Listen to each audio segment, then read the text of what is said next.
Fade in. No, God! Fade in. Fade in. Fade in. Fade in. Fade in. No, God! No, God, please, no! No! No! No! I am the type of Star Wars fan that doesn't even have a favorite movie. I just want to live in the universe of Star Wars continually, in perpetuity, forever. So when people are like, what's your favorite Star Wars movie? I'm like, there is no Star Wars movie. There is only Star Wars. Ah, I'm gonna kill myself! I'm going to kill myself, and it's your fault! The sequel movies were just the worst garbage ever. Last Jedi was one of the worst movies I've ever seen in my life. I wanted to leave the theater, but I was like, I can't. It's Star Wars. You know, I need to watch it. But man, was that bad. I think that the thing that George never did was maintain the status quo. And I think that that's really important because... Fuck you, fuck you, fuck you, fuck you, fuck you, fuck you, fuck you! When I read 8, I told Ryan, I fundamentally disagree with virtually everything you've decided about my character. Who is this guy? How did the most optimistic, hopeful character in the galaxy turn into this hermit who says it's time for the Jedi to end? I read that and I said, what? I mean, that's not what a Jedi does. I mean, a Jedi is optimistic. A Jedi has tenacity. He never gives up. He doesn't secrete himself on an island. But you'll... What's the best kind of firework to buy? Wouldn't you like to know, Weather Boy? Where are your parents? Kid's sketchy. Back to you guys. So they wanted us to keep going. That Star Wars girl said, keep going. Okay, so... That Star Wars girl. That Star Wars girl. Star Wars Anna. girl. Yeah. Okay. Well, Star Wars girl. Yeah, hit us up. Well, I think let's do it. Nice. Yeah. If you've got a show and you're from the Azores, let's do it. There you go. Bigfoot is a legend. Okay, Gotcha, so there's gotcha, this gotcha. legend. I'm So Mount thinking Shasta Peaches is and a volcano. Anna are Lemurians, I think, because you do have lemur arms. Peaches has fur. Like, you guys are Lemurians, aren't you? And you're both from Northern California, where Mount Shasta is. This is pretty hairy. I think you guys are. Thanks. Are Like Chewbacca. are you or are you not Lemurians, you and Peaches? I have to go.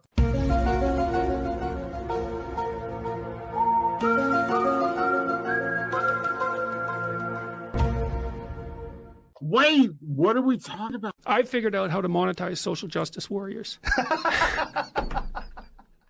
I have no love for He-Man. I know, but I have no love for He-Man either, but he's got a place in the world in a comic book story.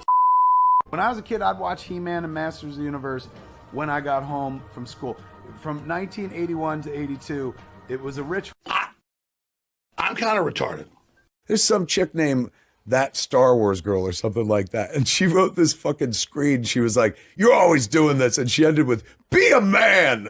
And I was like, what the fuck? I've been struggling my whole life not to be a man. Yeah. Grown up fucking teenager. Not to be the version of a man we thought we were supposed to be. Exactly. Yeah. The man that she was suggesting that I'd be. and like stuff. our dad's generation. Who where didn't they're- fucking cry. No. Although my father cried. Shove that rod up that cunt's ass. Hey, what are we talking about? That Star Wars girl. That Star Wars girl. That Star Wars girl. That Star Wars girl. That Star Wars girl. That Star Wars girl. That Star Wars girl. That Star Wars girl. That Star Wars girl. That Star Wars girl. That Star Wars girl. That Star Wars girl. Oh yeah. Be a man. No, would you spit in his mouth?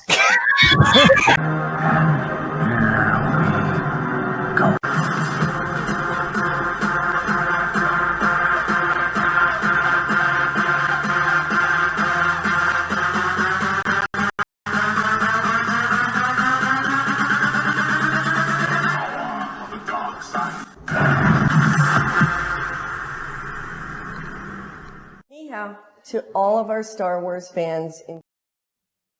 Ni hao, what's up? What's up, all my Ewok trolls, droids, and Wookiees? It's Anna, also known as that Star Wars girl. You guys ready for today? Now, I'm just going to let you guys know I'm on like 0 sleep, 0 energy. Luckily, today after the gym, I was like, I have had no sleep. I'm going to be awake all day. I got Starbucks. So this is what's left of the Starbucks. I've been making it drag all day, so hopefully this lasts me. I have enough energy for the stream because we got a lot to do. Got to talk about Andor because they rip shit off in these couple episodes. And everyone that I'm talked to hasn't noticed it except for me because I'm a freaking whammon and I like musicals. That's right. Andor ripped off a freaking musical. And then, take in mind, we are going to do an EFAP. Now, I don't think I've ever EFAP'd. You guys can correct me in the chat. To my memory, I have never EFAP'd a hater video. But I got spammed with all these comments. So I was like, all right, what is this? They caught me at right place, right time, because my videos get, quite a few comments, and like I just happened to see my notifications at this time. And they're like, this dude destroyed you. And I was like, oh, really? All right. I'm, interested. You piqued my interest. And I watched it and I'm like, so we're going to watch that. And you guys are going to laugh your ass. I didn't finish the entire thing. But it's a hate video on me and Star Wars theory. I watched the beginning and I'm like, the very first point that this dude pulls up against me is fucking wrong. He had to lie to make this point. So this is going to be fun. This is going to be so much fun. So much fun, guys. But what's up, everybody that's watching here on YouTube, everyone that's watching on Twitter, everyone that's watching on Twitch. I'm going to let everyone roll in here before I get into the topics. So we're going to talk about shit that's going on in my life. So this morning, so my baby, for those that don't know, my baby's having trouble pooping. It's because she's got like tummy stuff. And like some babies, I guess this is common with babies with sensitive little tummies. And I was like, wouldn't it be the opposite where it's like if they have sensitive tummies, wouldn't it be like a nonstop, flow? But apparently it's the opposite. Apparently some babies get constipated if they're not having the right kind of milk. So we had to switch over to complete goat milk formula. I had to completely stop breastfeeding because apparently that's a problem. Like, I don't know why I feel like that's wrong. Isn't it like everything that they try to tell you that, oh, breastfeeding is the best? And I gave in today. My baby's been fussy. We're like, maybe she's teething or maybe she's just constipated or maybe both. And I was like, I can't take it anymore. I was at the gym and I did this workout. My boobs started leaking because they don't tell you that, that if you're not pumping or breastfeeding, like your boobs start leaking and spraying and stuff. So it hasn't been fun. That was I never thought that was on like my list of nightmare horror stories to happen, but it happened and I was embarrassed. I've never in my life did I think that my boobs would start squirting milk in a public place, least of all the freaking gym where nobody there knows that I've ever had a baby or have ever been pregnant. So that was fun. And that was a nightmare I don't ever want to relive or wish that upon anyone because it's embarrassing. And I was not in the mood for that at like 3:30 in the morning. But I finally gave in today and I was like, oh my God, like this baby's fussing. I know if I breastfeed her, she'll stop. And I'm like, I haven't slept. I need to do this. Maybe she'll poop if I do.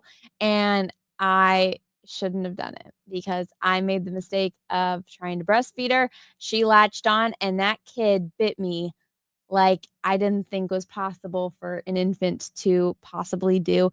Have you guys ever seen like a crocodile snap and how like their jaws don't open and they start doing the spinning thing? It was like that on my nip. And for those that don't know, I got all my teeth got broken. I'm not a fighter, but I've been plenty of physical fights.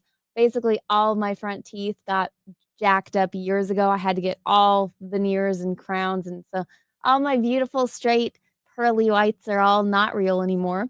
And this one, I screamed so loud, I snapped my jaw when my baby bit me doing this alligator bite snappy thing that I snapped my jaw so hard. This tooth popped off. So luckily I live right across the street from a dentist. I ran over to the dentist and I was like, my nipple is bleeding. I got milk and blood leaking out.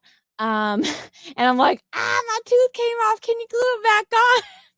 And they're like, no problem. I'm like, but you can't use any anesthesia. And they're like, we got to, girl. We got to. I'm like, but I'm breastfeeding. They're like, there ain't no way you're going to not. Yeah, they're like, you need something for the pain. And if anything, just to calm you down because you're going to snap on us. So half of my face is still numb. Just warning you guys, probably not the best thing with caffeine, but we're going to do it anyway. And so I've had a really long day. To say the least. But we're gonna have fun with this. Gonna have a fun time. I'm gonna make a lemonade out of all these lemons that I've had. Also, when this happened, my baby, who has been constipated, finally pooped. It was a massive poop. It was diarrhea. It was explosive, out of the diaper, all over the onesie, all over me. I said this on the show I was just on. Peaches miraculously got home. I was like, in the process of changing the baby, I'm still covered in shit. I hosed myself down. Don't worry, I did not go to the dentist in shit-covered clothes. I always keep an extra outfit in my truck, changed in the car in the dentist parking lot, ran in. I'm pretty sure I did not smell good. I did wash my hands. When I hosed myself down, I got as much off, but then obviously changing the clothes, that still had, whatever poop and blood and milk and stuff. I washed my hands at the dentist. Don't worry. I cannot wait to take a shower after this stream, but I made it back for the stream, and then I'm still here for the stream. I could have canceled, but I didn't. I have had a hell of a fucking day. And now I get to talk about Star Wars. Or should I say, Les Misérables, because that's what this shit is. I don't know if any of you guys like musicals. Here's the thing. I love musicals. I am that kind of girl. Not all of them. Some of them fucking suck. Some of them you think are going to be great. Like, I remember I was like, ooh, Pirates of the Panzams. That's going to be great. That was probably one of the boringest motherfucking things I've ever seen in my life.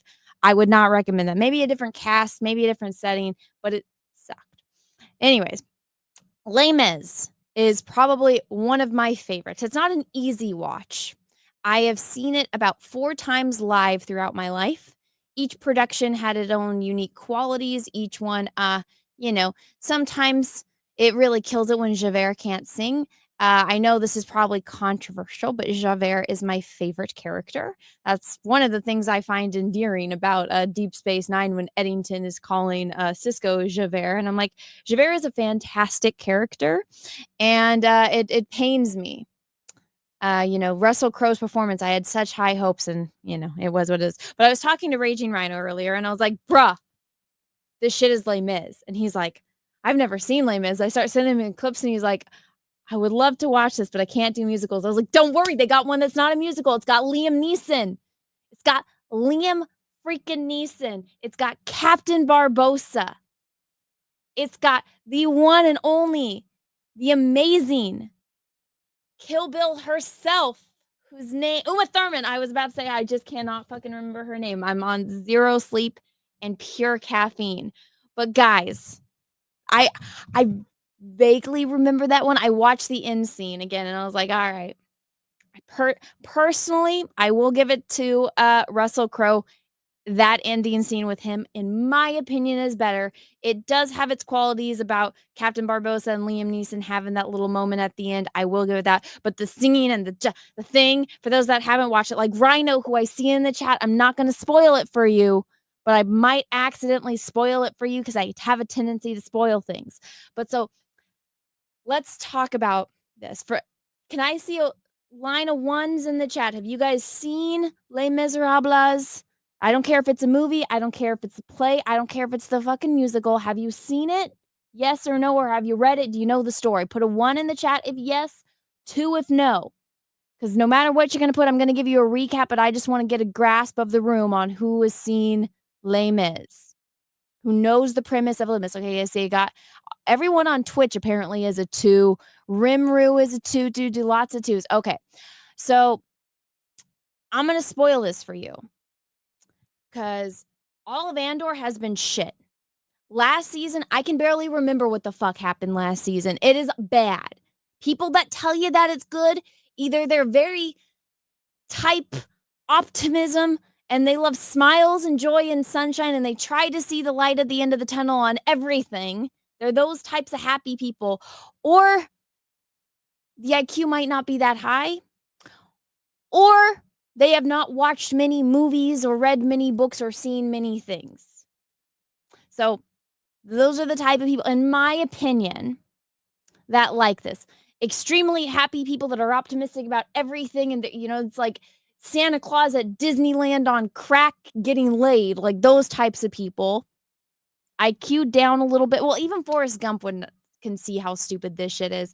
Or you know what? Also, I'll give that out to these people that don't really know anything about Star Wars, like base knowledge of Star Wars could probably like this. But even then, I'm like, take out Star Wars from this name if you don't know anything about it. Like, there's stuff about it. It's just like this 2 + 2 doesn't equal 4 in this situation. But anyways, I digress. Let me get back into this. So season 1, I watched it. I guess I reviewed it. I don't remember. I have blocked it from my memory. There's more important things, like I don't know, the way I looked at this rock on a walk like 2 weeks ago with my dog, and I'm like, I wondered how many other dogs have peed on this rock. Like, things like that stick in my memory. But Andor season 1, gone. No, it's not worthy of space in my brain, apparently. And this season, what they've been doing is they've been releasing episodes in waves of 3. And so you get 3 episodes, and then the next season, it's like, oh, a year has gone by, and this is what's happened in a year. And I'm like, well, nobody made much progress in their lives in that year, did they? You know? But, yeah, so that's what's been going on. So now, this is a 3rd wave. In 3 waves of episodes. This is the 3rd one. Now, let me get my tweet pulled up, because this is going to be a little bullet point I have. Also, what's up, Chris? I see Chris in the chat. I see Ryan Dryer. I see Spike Insanity, or Dyer. I am so sorry, Ryan. You have been in my chat for I don't know how many years, like 6 or 7 at least, and I always say your name wrong. I apologize. I see Optic Racer, Wally TV HD, Isabella Live 2.0, Swift -1. What is up? Ads 80. Oh, you came over from the Star Trek show. Let me get this tweet pulled up. I am gonna get distracted, because I gotta just roll with the energy that I have. I cannot let myself die, because once I start dying, I'm not coming back up. Where the fuck is this? Okay, here it is. I got people screaming at me over this stupid tweet, and I'm like, this is like the least controversial thing I've ever freaking tweeted. They're like, spoilers. I'm like, shut up, bitch. You don't even follow me. My tweets are for people that follow me, for me, myself, and I, and then people that like to see the things I tweet for me, myself, and I. So my followers. You bitch don't even follow me, so get the fuck off my timeline, homie. Okay. I aspire to be funny sometimes. I know I'm not funny, but I try. Okay, so here we go. So, guys, Andor, episode 7. The thing that happens in that episode, Andor gets force healed. It's the first time we really get to see a force user in Andor that I can remember. Like I said, season 1 wiped from my brain. And all of those people that are like, well, you just don't like Andor because there's no Jedi or lightsaber battles. And I'm like, bitch, do you even know me? Bitch, do you even know why I like Star Wars? No, you don't. No, you don't. Okay. And we got episode 8. Les Mis 2.0. This is when Gorman, and I'm pretty sure I spelled that wrong because that's supposed to have an H. I think I tweeted this when I was falling asleep, though. Take in mind that. I finished these episodes and then I got woken up immediately by a screaming child. But so Gorman massacre occurs. Cyril dies. They get K2SO. Now, if you don't understand that, that's fine. I'm going to explain it to you. Episode 9, Mon Mothma calls out Palpatine publicly, joining the rebellion, and Bix leaves. She like deuces Andor. Okay, so let me explain this. Now that we got the thing, everything before episode 8 and 9 did not need to be there. Entire first season, get rid of it. Episode 1, 2, 3, 4, 5, 6, 7, get rid of them. Does not need it. The first time anything remotely fucking interesting happens is episode 8. And so what has been going on? I think I retweeted. Let me go find this tweet. So energy. Okay, so this is a tweet from Script Trooper, which I quote tweeted, so it would say on my timeline. So this is an excellent point. So Gorman is a planet that its entire industry is fashion. There's a special type of spider that's all over the planet. And so basically they're like silk harvesters, and they make all the most beautiful clothing in the galaxy, right? So their entire planet, see, I 100% spelled it wrong. It had an H. But the entire planet is dedicated to making clothing and fashion design. And the big bad that the Imperials want to do is, there's some kind of rock that they need that's under the ground that the Gormans don't use, that they don't know about. And the Empire wants to take it. So they have this, the entire season has been the Imperials trying to destroy Gorman's economy and destroy the planet by poisoning their reputation, destroying their economy, and all that, so that way they can go take over. Now, Scripture put it way better than I can, so let's read it. There was absolutely no reason for military to occupy Gorman. He's right. It's one of the dumbest things Palpatine could have done. Again, he's right. The Gormans were perfectly happy with their planet and its industry. The Emperor could have simply mined the material needed and left the Gormans alone. Why would he bring this kind of negative attention for no reason? Just like Ahsoka, where the New Republic has to be dumb for the plot to progress, the Empire has to be dumb for the Andor story to be told. Exactly. If the Imperial's like, hey, you got all this rock on your fucking planet that you guys don't need, because all you guys need is the fucking spiders, and nowhere in that briefing did they say mining the rock would destroy the spiders. Right? It's fucking retarded. It's retarded.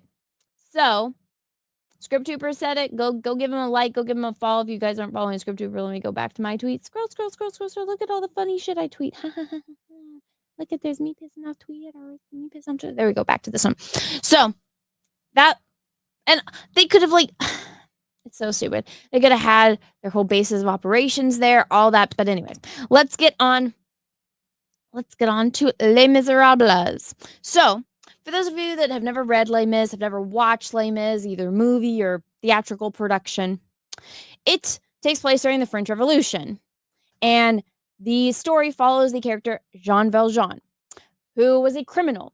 What was his crime? Well, he did technically commit a crime. That's Javert's whole thing.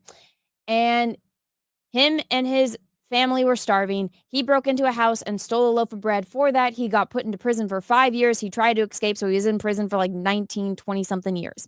And then we have Javert, who is a police officer, and his entire life is dedicated to following the law and to not breaking the rules and to holding the people that, break the rules accountable for their actions. Stealing bread, right? Yes, exactly. He stole a loaf of bread because his sister's child was dying. So both of them, and this is one of the things, it's like, are either of them wrong? Morally? No. Javert is, just doing his job and following the law. Is the law flawed? Yeah, probably. You shouldn't go to jail for like 5 years for stealing a loaf of bread. That's fucking insane. And then we got Jean Valjean, who did commit a crime. He broke the law and, he tried to escape from prison for breaking the law. Was the punishment justified? Probably not. Should he just have received like a slap on the wrist or like a misdemeanor? Did he deserve that long of prison time? Absolutely not. But this isn't modern day. This was back during the French fucking Revolution. So he gets out, he violates his parole, he takes off because he wasn't going to get work anywhere, and he like lives this like completely other life, and it becomes like Javert hunting him down. And it's like one of those things like where it's like you're rooting for the criminal, but it's like he did commit a crime, but it's like, it's not like he murdered people. He's not like he's like a pedo. It's, it was like the simplest crime. The dude's just trying to live. So it's like, it's like a battle of morals. Like who is really like morally wrong or morally just, it's great. It's absolutely fan-fucking-tastic.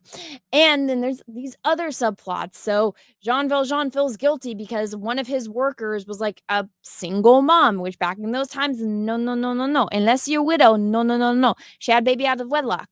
And she gets fired from his factory. She has to like basically prostitute herself out. She gets sick. She starts dying. He feels guilty for the fact that she's dying. So he goes and finds her kid, which is a little girl named Cosette. He adopts Cosette and raises her as his daughter. So he's living this double life. He's hiding from Javert. He's got this daughter. During this time, there's the French Revolution. There's this spoiled rich dude, and he falls in love with none other than Cosette. He is friends with all of the French revolutionists. They had the great, beautiful musical, Red, fantastic song. So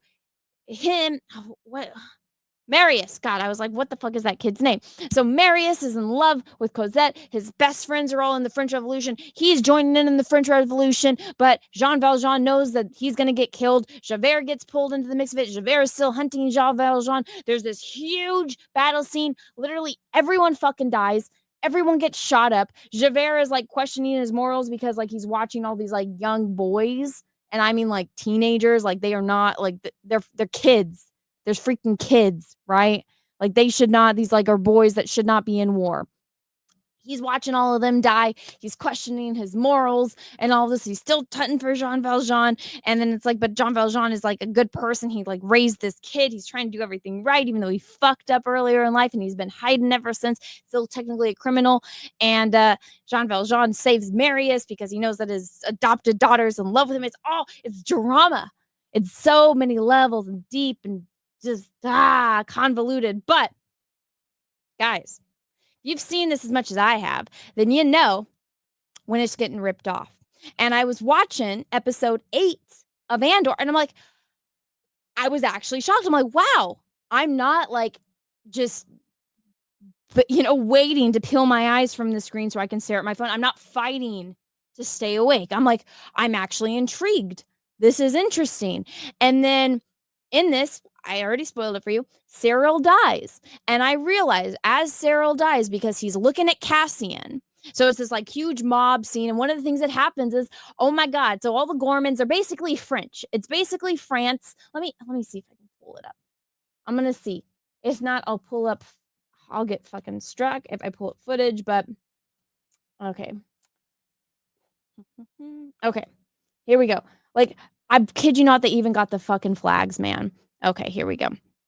So one of the things about Les Mis, they got the flag. So this is literally what happens in Les Mis. They have a whole barricade scene, just like this. You got, the officers. I'm blanking on what the hell the French officers are called. The French officers take them. All these motherfuckers. It's like it's literally the French Revolution 2.0. This guy that wrote this is just a big fan of Les Mis because he ripped off the entire plot for these couple episodes. And then I realized throughout the entire thing, because when Cyril dies, I'm like, oh my God, he was supposed to be Javert. The worst copy of Javert ever. Absolutely worst copy of Javert ever. But I'm like, this is literally it. It's because Cyril, he's just doing his job. Right? He has just been raised in the Empire. He's got a job in the Empire. He's just trying to do the best that he can. He's trying to catch the criminal, which is Andor. From my vague little points of memory from season 1, is that was his entire thing, is he's trying to hunt down and track down Andor and follow all what all the rebels are doing. And so in the Gorman massacre, Andor is there because Andor is trying to kill the blonde chick that's in the thumbnail of this live stream. So this chick right here, this bitch. What the fuck is her name? Deidre, who is also banging Cyril randomly out of nowhere. So Cyril, he's just trying to do his job. This bitch is cray-cray. I watched some interview with her where it's she was studying psychopaths, female psychopaths. I'm like, she's not acting like a psychopath. She's just just Devil Wears Prada, I'm going to do whatever I can to get to the top kind of chick. She doesn't come off to me as a psychopath. But I don't know. I guess that's what she was going for. I totally missed the mark, but we got 3 episodes left, so maybe she'll get to that psychopath. But also in this, it's she fucking cries when Cyril dies. The psychopath wouldn't have feelings for another person. Let's see. But anyways, what was it? What was I going to say? I looked at the chat, which was a huge mistake. What's up with the glasses? Bruh, I'm falling asleep. This is going to keep me awake. You got to go back to the beginning of the stream and see why I was I'm doing this. Deidre used Cyril. No, she fucking cried. I think she actually had feelings for him. I think she did. Putting up with his mom. And here's another thing. A woman that doesn't care, she wouldn't let all of the other people there know that he was her boyfriend, that he's her man. She would have been you have to sneak around. Nobody can, we can't be seen together. Stuff like that. Completely ashamed that he's her underling side bitch subordinate guy. She doesn't get she's actually crying when she finds out that he dies. So I don't believe that for a minute. She definitely incorporated him into her plot, but she had out, unless something drastically changes in the next 3 episodes, but I don't think so. So I'm going to digress. Let me get back to the point here. Okay. So in Les Mis, the big fight scene, the big barricade fight scene is literally fucking this. They start waving the flag, they start singing, there's this awful shootout, everyone fucking dies. And in this one though, on the show, Andor is there. and him and Cyril face off. And during this time, when Cyril is like standing there, everyone's shooting, there's snipers, there's stormtroopers, there's rebels, well, Gorman rebels. They call it an insurrection. Really?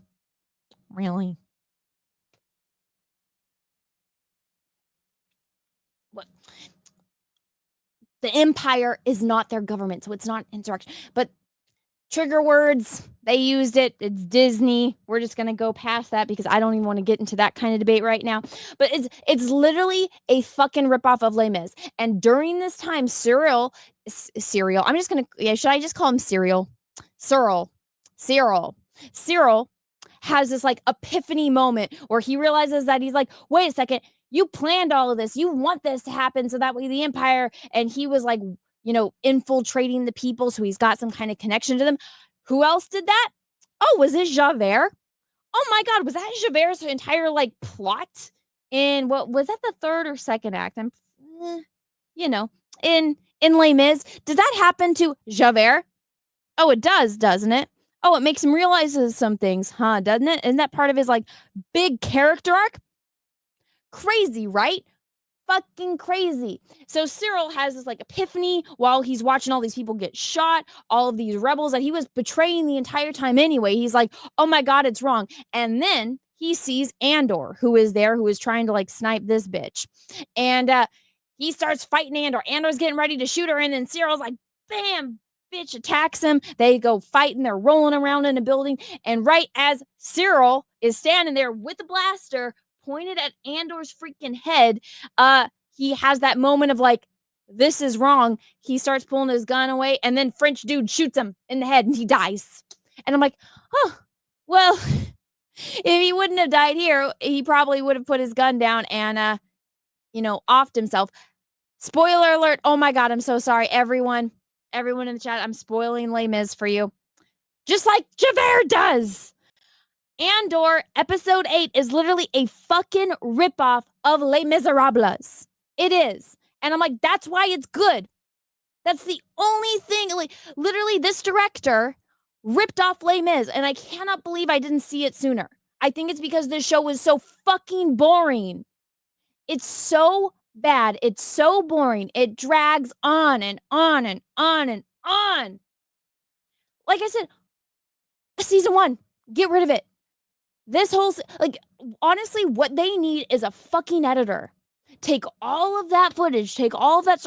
There'll be some saints on the internet that will take all of the footage from season 1 and all of the footage from season 2 and edit it down to like a 2.5-hour movie, and it will probably be good because they're ripping off fucking Les Mis. Cyril is Javert. Cassian is Jean Valjean. Heck, even like the lover plot is fucking in this because the dude that was on the planet with Bix in the beginning of this season, the engineer guy who has a girlfriend on every goddamn planet, I just realized. He had some blonde girlfriend on that wheat planet. He's got some blonde French girlfriend on this planet. And it's like Andor and him, like, they have to save each other so he can go save his fucking girlfriend. And I'm like, oh my God, it's Marius and Cosette all over again. She's even fucking like the Frenchie. And I'm like, oh my God. This. And then we got Bix, who is, oh my God, what is her name? Oh my God, I'm so tired. I'm blanking on it. What is her name? I'm not watching Andor either, but I will check out Les Miserables. You should. It's fantastic. If you don't like musicals, watch the Liam Neeson version. I would highly recommend watching the musical version if you can watch whatchamacallit. I mean, Russell Crowe singing isn't the best, but Hugh Jackman, Russell Crowe, Anne Hathaway, Eddie Redmayne, and then the chick that was from Mamma Mia. Fantastic casting. Like, some of the people in that, amazing. But I personally prefer watching it on YouTube, watching like original Broadway productions or like what is it called? The British, whatever the hell the British performing people are. They're great. They're absolutely great. Fantastic singers. Much better singers in my opinion than I'm sorry, Russell Crowe. I'm so sorry, Hugh. You're beautiful, but the guys that play you and sing you on Broadway and the British production are much, much better, in my opinion. And if you could ever see Les Mis in person, go do it. It's fantastic. Highly, highly recommend. But all Andor is a really, really bad, long drawn out ripoff of Les Misérables. And that's the only reason why it's good. Then we got episode 9, and it's got Mon Mothma. So this is leading up, because if you guys don't know, this is basically going to end where Rogue One takes off or starts. So if you didn't watch Rogue One, I don't blame you. I feel like I'm the only person on the face of the world that does not like Rogue One.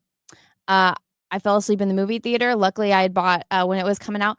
I didn't know if I was going to get work off or school because of my school schedule. I bought tickets for the night of very first viewing, and then the very next night. And I fell asleep in the first one, and then the second one, I fell asleep in so I was awake for the first half one viewing. The next movie, I fell asleep for the first half and woke up right as the part that I had been falling asleep the previous night, and I watched it. Never needed to watch it again. I hated it. The only part that was good was Darth Vader, in my opinion. That's the only reason the movie made $1 billion, because they added in Darth Vader at the last few minutes. But yeah, Krennic, who the fuck cares? He's gonna die. At least Peter Cushing is good, right? But so episode 9 is literally, so Mon Mothma and Bail Organa are chatting it up, and they're after they saw Gorman, after they saw Les Miserables happen on Gorman, so the end of Les Mis, basically, since all those kids died in the barricade, and basically the entire city is then lifting up the red flags, and they're gonna basically blood fucking bath, guillotines, shit's gonna go fucking crazy, everyone going to town. So basically the revolution starts, the rebellion starts.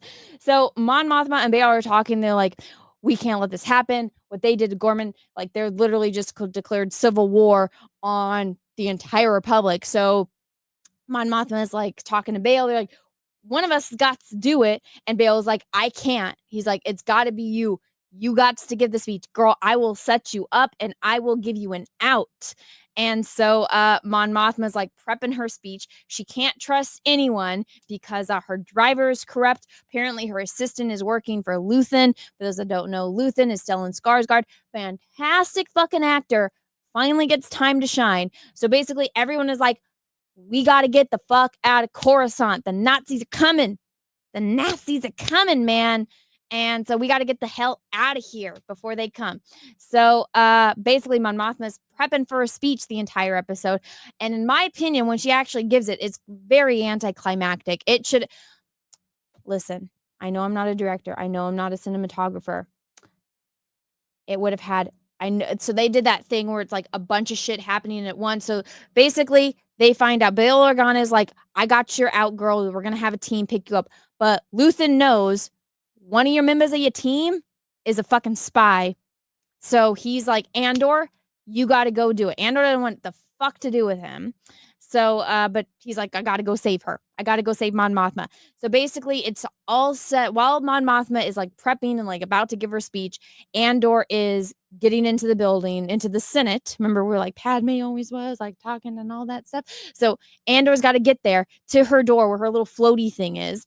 And this is just the Empire is so you would think there's potential that the fucking Emperor is in this building at some point, right? Because he usually is. He's in the middle in the central little floaty thingy.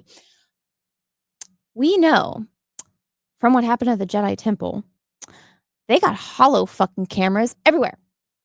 But for whatever reason, the security on what should be the most secure building in the fucking Empire, where's all these cameras? I don't know. Where's all the security? I'm there's stricter security at the fucking mall down the street from me than they got at the fucking Senate building. You're telling me all you got to do is walk through a fucking metal detector and you're good? And they got what little listening things? You're telling me in Star Wars, a place that they have literally holocams everywhere, don't have them on now and can just see one of the most wanted rebels just walking, kneeling, willy-nilly. They don't have any kind of facial recognition. It's just modern day America crossing the border. No kind of, okay, we just let criminals walk into the Senate with fake ID. I'm like, I remember this is absolutely terrible movie. I love Silence of the Lambs. Hannibal is not a good movie. It's just not a good movie. But remember when they're trying to find him and he wrote that letter to Clarice that had that type of like skin cream on it, and they used as like professional smeller people, and they were able to pinpoint down what fucking lotion making place he got it done in Italy, and they were able to hack into all of the different security cameras around fucking Italy. I believe it was Florence, right? Because that's like the city he's obsessed with. I don't watch this movie very often, so take in mind this is memory from like a decade ago. So they're able to pinpoint security for, and this, what was that movie made like back in the fucking 90s? Back in the 90s, they're able to pinpoint, like this one random security camera from a fucking coffee shop spotted Hannibal Lecter. I'm like, they're able to do that. But you can't see the fucking main criminal walking through the Senate. Give me a fucking break. Also, Mon Mothma goes out. She's giving this speech. And like I said, I'm not a director. I'm not a cinematographer. It should have been one of those moments. Instead of like all this other shit's going on, we're cutting back and forth to her. It should have been one of those things. Everything stops. Get the dramatic lighting. Have the camera where it like slowly zooms into her. And even like have the music die down to the point where she starts talking and it's silent. Like it should be cricket. So that way when she says like the final thing, because she goes and makes this big thing, she's like, and the enemy is Emperor Palpatine! And then everyone erupts. It should really just be, she likes just like saying it and it gets to silent to like the point where you're like goosebumps because it's like so uncomfortable, because Star Wars always has music, right? Always. There's always a soundtrack playing, at least, when George had it. Just zoom into her. That way you feel it. And then immediately after she says that, the silence immediately stops and it's screaming and fucking chaos. Oh my God. That would have been great. No. Instead, it's like, oh, hey, the 2 out of the 3 people on Bail Organa's team that's supposed to escort Mon Mothma out of the building. Is it the happy-looking Indian guy, the happy-looking black guy, or the really pissed-off white chick? I wonder, with a British accent, I fucking wonder which one is the Imperial spy. I fucking wonder. So it's cutting between them and her killing the other dude, and then and then Andor trying to get to her door, which also, these motherfucking security people suck. No fucking wonder that Luke Skywalker was able to destroy the fucking Death Star. No wonder they were just able to fly the Millennium Falcon onto the fucking Death Star. There's no fucking security. The security, like, they just don't give 2 shits, man. Because they know this bitch is giving a speech calling out Emperor fucking Palpatine. And there's no security right outside her door. It's not like they don't know where her little pod is. So Andor shows up. He's waiting for her. Andor gets her out of the fucking building by putting his jacket over her. And yeah, they got to kill the evil spy bitch. They get out of the building. Her assistant somehow gets out of the building. Somehow everybody lives except for the bad people. They shoot her chauffeur. They get her car and then they take off. And they go back to his hideout again. Because Coruscant apparently didn't have any type of security or cameras anywhere. So they're able to just take her fucking car that's got no kind of tracking device on it either. They don't show her ditching the car or anything. They just somehow arrive at the safe house where Andor was living in, like, what, episode something in a previous episode. And they're like, we got to get you on a transport. They want you to give another speech. Yada, yada. Andor, you guys are separating. Andor, you're going back. We got to get her to Yavin. We got to get her to Yavin. Also, Bail's staying on Alderaan basically as a freaking prisoner, because he's the one that set her up for the speech. And he's like, I have to stay and buy time. And it's like, oh, bro, you're going to die. And it's like, we all know he's going to die because he's on Alderaan when it gets destroyed. So we're like, fuck. Yeah, this is the last time I'm going to see Bail. And then it ends by Andor going back to the planet, seeing his girlfriend, waking up to a Dear John letter where she's just like, my love. And it's like one of those like weird camera angles. Like, you know, when you get like up close in the camera and it like makes you look like a fish kind of thing. Like Dory. You guys remember Dory from Finding Nemo? Like she's got the long face. So his girlfriend's like all up in the camera. She's like, oh, my love, I'm sorry. But you say that you want to quit, but we can't quit the rebellion. So I'm leaving. I'm choosing the rebellion, so you have to too. And I was like, bitch, you just got him killed. And I'm like, I know why they did this. It's because she is, I'll give her this. She can act. She's very pretty. And she is a woman of color. And they kind of set her up in the episode 7 with the force healing thing. She's like, I just feel it. So I feel like they set her up as some kind of force user. And I guarantee you, they're going to announce it. Who knows if it's actually going to get made or not. But they're going to try to do some kind of spin-off show with her, which means she would be alive when Rey is alive. She would be alive post, Return of the Jedi and all that fun stuff. So there's a chance we could possibly see her. And then she's going to be all heartbroken. She's like, oh, I almost got wrapped. And then my boyfriend died and it was my fault because he wanted to quit and I made him stay, which is why we got the Death Star plans and he got blown up on that one planet with that one British chick. Oh, but the episode ends with them basically turning K2SO on. Yay! Guys.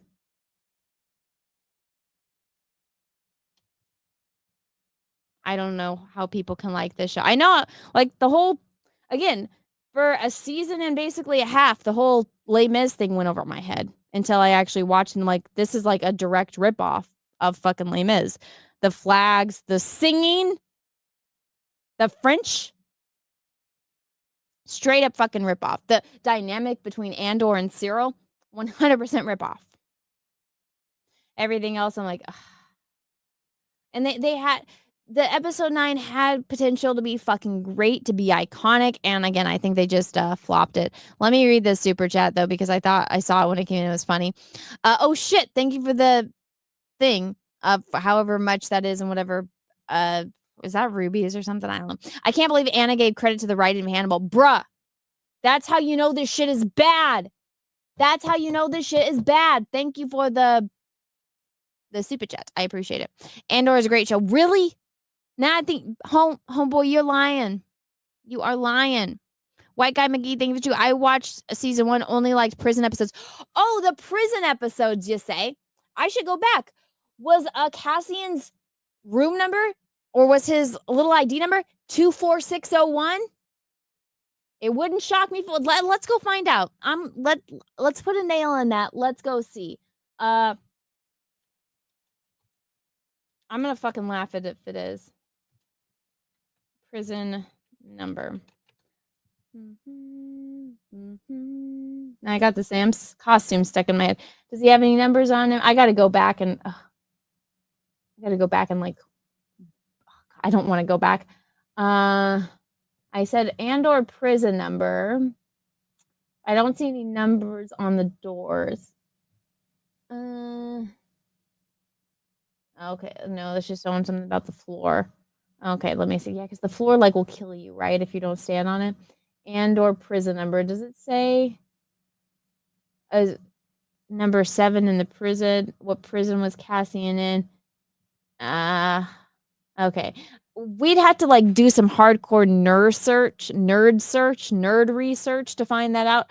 I would have to go back and like watch it and try to like pick out the numbers. But it wouldn't fucking surprise me if his like prison ID is 24601 or something like that. For those that don't know, if you haven't seen Les Mis, Jean Valjean's number 24601. Prison? Oh yeah, who else was in prison? Huh? Where was this from? I swear. So maybe that's why people liked it, because like subliminally, they're just really big fans of the plot of Les Mis, and they didn't know it. And this is their introduction to Les Mis. Watch, they're gonna watch. If you haven't seen, if you've been watching Andor and you've never seen Les Mis, go watch it. You'll be like, oh my god, it's the same. It's the same, except this one sucks. This one sucks. Yeah. And honestly, I think the only decent part about the fucking prison shit was we had Andy Serkis in it. Yeah. God, now I just want to go watch. I was sending like links to Rhino since he hadn't seen it, and when I was at the gym this morning, I was like listening to the music, and like I said, Javert is my favorite character, so I was listening to his songs. Again, go watch it on YouTube, but go watch the fucking what's the dude's name? I don't remember. Let me see.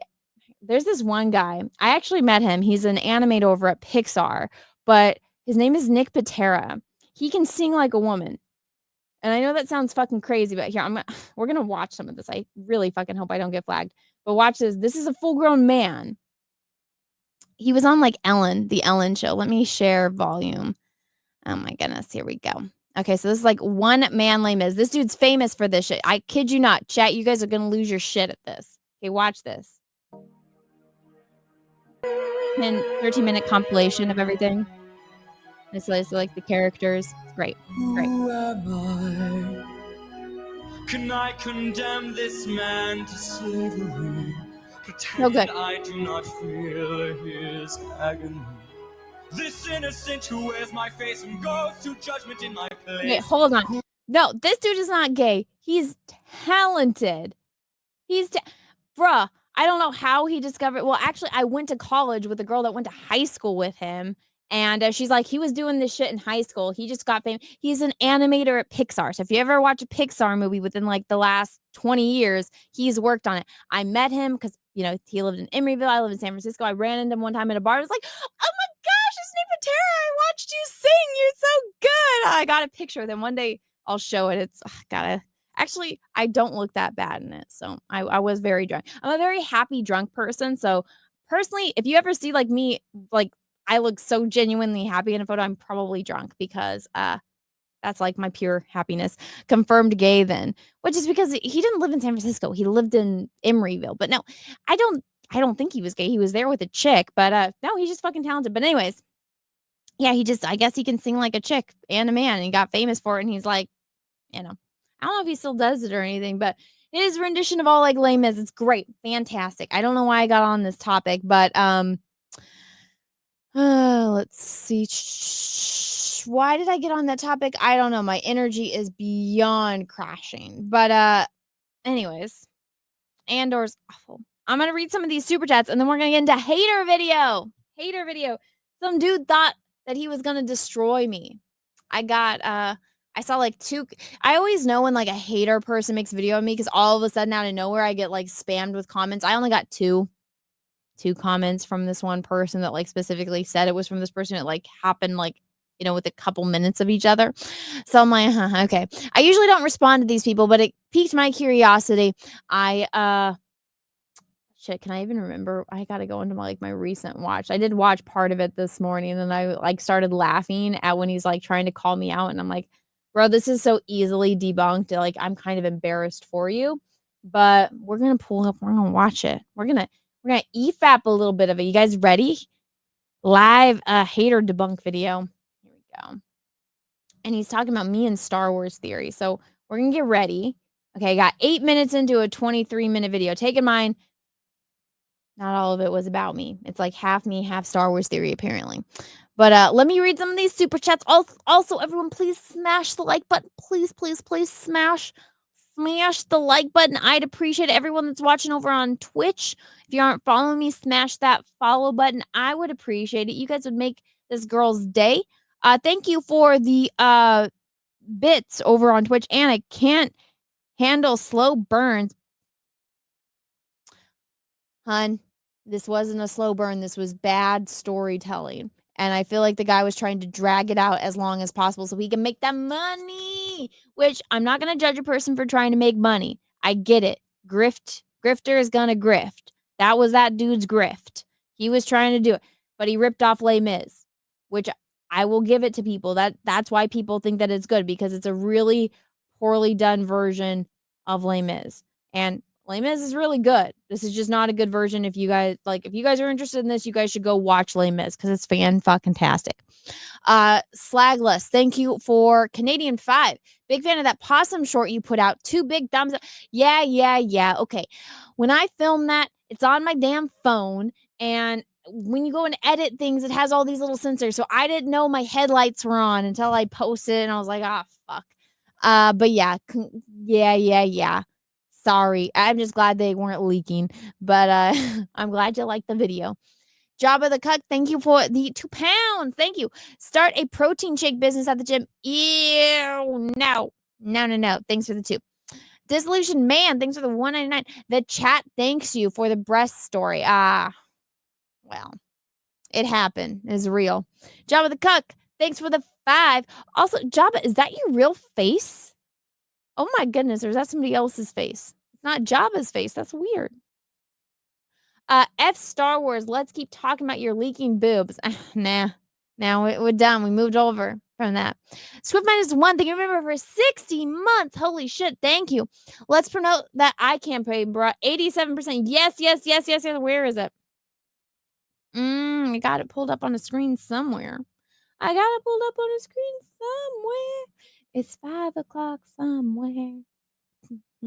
Those that don't know, if you guys are wondering why I have all these beautiful eyes up on my wall, well, I'm not a crazy person. I just wanted to better my skill. And so I spent the past 4 years painting people's eyeballs so I could get better at it, because that's what you do. Practice makes perfect, right? Remember how in Star Wars, you're like, Ray didn't get any training? This was me training so I could get better.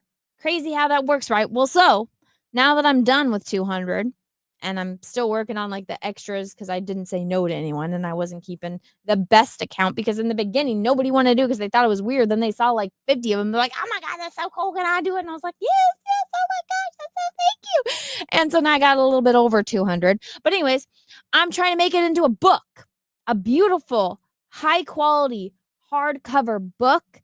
I want to make this like, I want to, after I'm done with all these, I got to take pictures of them. I wanted to do some kind of like con or like exhibit or display, but I want to commemorate it. I want to memorialize this into a book. I know it's not everybody's thing, but hey, it could be your thing.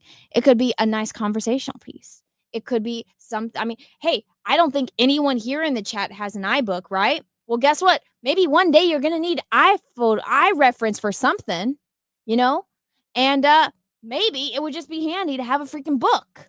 You see all these beautiful I-100. You guys want to see these bigger? Buy the book because it's got it. It's got these bigger in it. You guys can see high quality. And take in mind, I painted almost every single goddamn eye live. You want to see this high quality? You want to see it. Take a look at it. Let me scroll all the way down to the bottom. These are look at that. You get a nice custom-made book that is a labor of love from me, myself, and I. And all the volunteers were you beautiful people in the chat. This book would not be possible if it wasn't for you in the chat. First off, in all my painting progress, my training would not be possible. You guys basically helped me level up from a Jedi Knight to a fucking master. And I give that term loosely because I still think I got ways to go. But I'm getting there. I'm almost ready to chop off my little Padawan braid. I'm about ready to get my lightsaber, bitches. And the way to do that, to help commemorate this forever, it'll be printed. Maybe there'll be a fucking apocalypse one day, and the only thing will be left will be my crazy fucking iBook. And then the people, the aliens that find Earth, they'll be like, what is this? And if you were one of the volunteers, your name and your eye will be in it. And the aliens, the last remnants of humanity, could potentially be your eye in my crazy, bizarro iBook. So, you guys want to make history of the world? Go back this iBook. I think that's the best pitch I've ever done for anything ever. And yeah, I am so sleep. Maybe I should just be sleep deprived all the time because I don't think I've been this good on stream in years, man. In years. And I'm not even drunk. That's a sad thing. I think I'm pretty good drunk on live streams, but I feel like my energy is just like, I'm to the point where like sleep is gone. I'm past sleep. But anyways, going back my book, I'm at 4,369 guys with 661 back in 3 days. I thought it was 4 early, but anyways, by the way, I got to change my dumbass. Here's the thing. I've never been a mother before until now. Now I'm a mom. My dumbass, for whatever reason, thought Mother's Day was May 20th and that it was not this weekend. So Peach is like, oh, yeah, we're going out of town this weekend for Mother's Day. I'm like, no, babe, that's like in like a few weeks. He's like, no, that's this weekend, babe. And I'm like, oh, I'm supposed to be closing out my campaign. So I'm going to do a closeout on Jack Show tomorrow. I'm hosting Jack Show, so it works out great. So we're just going to do it a little bit early. I'm going to lose myself out on a couple of days. It's okay though, but I got to do the closeout early. So in tomorrow, not 3 days, and tomorrow, if we don't make this goal, this book doesn't happen. I need at least $5,000 to make this happen because printing shit is expensive. All you fucking tariffs and all the paper in Canada and all the trees. It's expensive. And then I got to ship everything. So it's like the printing, the shipping supplies, everything. I got to do it. So I need this. I need this to make this happen. And I could have been one of those assholes who's like, oh, I need like 10. I need this. I'm like, no. Like the bare minimum to make this happen. And I was like, I need 5. Just 5. 5 is my favorite number anyway, so it works out great. I almost put this as like all 5s just to be cute and funny, but I didn't. I just went straight up 5. But guys, I got 1 day actually left for the first 30 days. So 1 day left after today. And yeah. So we don't make it, but we're so close. Let me do a refresh. We're at 4,603. Excuse me. I'm dyslexic. Excuse me. 4,369. Let's do a refresh. Refresh. Hey, thank you. 64 backers, 4,423. We're so close. 88%. I like that as double number. 88. But let's see if we can get there. Guys, if this was your eye in the iBook, go and back it. I know sometimes people are like, oh, well, you're going to do another 30 days anyway. Well, guess what? There's no guarantee of that because if this doesn't make it in the first 30 days, I'm not doing it. I got to do it in the first 30 days. I got to at least meet the goal. If you guys want this to extend for another 30 days, I have to meet the bare minimum goal during the first 30 or else it's not happening. So I need your help. I need your help in making this happen. So go and back the iProject, please. And thank you. It's pinned in the chat. Mods have been dropping it in periodically. Thank you. Shout out to the mods. Help me make this book happen. Thank you. Thank you for coming to my TED Talk. Thank you, Swift -1 for reminding me. All right, now let me get through the super chats. Spectre Soul, thank you, remember for 2 months. Haven't seen Disney Star Wars since Kenobi. Kenobi was shit. I don't blame you for stopping. Thank you for the super chats. Jabba to Cuck, thanks for the 5 British pounds. Good job, old man. Luke Skywalker wasn't at your gym with a glass.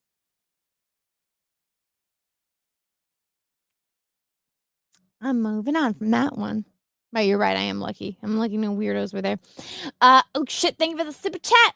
So these modern writers ignore all common sense to portray the Empire as mindless villains again, and Andor is supposed to be mature Star Wars show. I know. So next week, I invited some big guests on. I don't know if they're going to show up. I've been talking to one of them about trying to get on the show. So a few years ago, I don't remember this. Me and Rhino were talking about it. He reminded me because some like things happen, and I guess like once I'm kind of at that age where I got so much shit going on that like once I like kind of vent about it, like it's out of my mind because I got so much other shit to fill in like the little amount of free space I got in here, right? And so I was talking about this with Rhino about some stuff, and then Rhino's like, "Oh, you don't remember this?" Like, so I guess I was on a stream a few years ago. I think it was on a Critical Drinker stream, and like everyone on there was loving Andor. I was like, "Excuse me, did I walk into the wrong room?" And I guess like I said that I didn't like it. And one of the things is I have this fancy fucking microphone, but for whatever I don't know, I've messed with the settings so many times. Whenever I'm on streams with other people, the second they start talking, my mic cuts out. And obviously I'm here on the show, but when I go back and watch the live feed, my microphone cuts out when other people start talking. I don't know how to fix it. And so I guess what happened was, and I do remember this being said to me. I believe it was from the Littlest Platoon guy. And like, I was just like, basically calling out that Andor sucks and all of that. And of course, you got like, I think I was the only one on the panel that didn't like it, if I can remember correctly. And like, I believe he said to me something along the lines like, oh, you just don't like it because it doesn't have like lightsabers and like fights. And I tried to defend myself and I think I got steamrolled and my mic got cut off. Or I was just like, I'm talking to a brick wall. Like, there's no point in having this conversation. But I'm like, when people say that, and I don't really know that guy, and so like, nothing against him. He's probably been fighting with idiots online all day. So whatever it is, what it is, we don't really know each other. So I don't take it personally. But that argument, I personally don't like, because it's like, you don't even know me and you're making that assumption about me. I'm sorry. I am first and foremost a whammon. You can go watch my possum video to see that. That sounded so fucking wrong. No offense to you, gentlemen. The lightsaber battles are cool, but that is the last fucking thing I'm interested in. I am like a traditional. I'm like not very traditional, but I am, in the sense, a traditional-ish or the girly girl. I care more about like the shoes that Padme is wearing versus a fucking lightsaber fight. I have attempted to learn the different lights, or like train by eye the different lightsaber fighting styles from like the video games. I'm like, I could fucking care less. Just like you guys don't care what color my fucking nails are. I bet you guys don't care, what color I dye my. I bet you don't care what brand this t-shirt is, right? I bet you guys don't care what kind of lipstick I'm wearing or what foundation I'm wearing. But guess what? I'm a girl. I like that kind of stuff. I'd rather look at Padme's pretty outfits and Leia's pretty hair than care about a fucking lightsaber battle. I'm sorry, I'm a girl. It's cool. It's with the music. When people point out choreography, like, unless it's like super bad, like the last fucking Jedi bad, it just goes over my head. I'm not a fighter. I never will be. And I'm just like, my brain, I am a whammon. My brain is not wired that way. So when people say that, I'm like, you don't know me at all. Like, my favorite character is Darth Vader. Not because of his lightsaber ability, but because of the fact that he's a tragic fucking fallen character. When I first saw him when I was a little kid in A New Hope, I thought he was cool as fuck. And, I related the most to Luke Skywalker because I was a little kid that grew up on a farm. And when I would stare up at the sunset too. And, I was like, I love Cinderella and I love Snow White and I'm like princesses and Barbies. And I want one day to like marry a handsome prince and live in a castle. And then Luke Skywalker was staring at the binary sunset and he's just like, wants more with his life and he can go from nothing and become like a hero. And then I was like, oh my God, I do that same fucking thing. I could one day be a hero like Luke Skywalker. I can go and make something of myself, like, and make all these cool friends and go do all these cool things. I don't have to just be stuck on a farm for the rest of my life. Like, that touched my soul. And then the whole tragedy of Anakin and, Luke and like the father dynamic. And I'm like, I love my father. My mom gave me kind of shit because I was really drunk at my wedding. Like obviously after, not like for the ceremony, but at the reception, I got pretty freaking drunk and I gave a speech. And to be fair, my whole family, everybody that was at my wedding said I gave like the most amazing speech because I know how to get people in the fifis, especially my friends and family.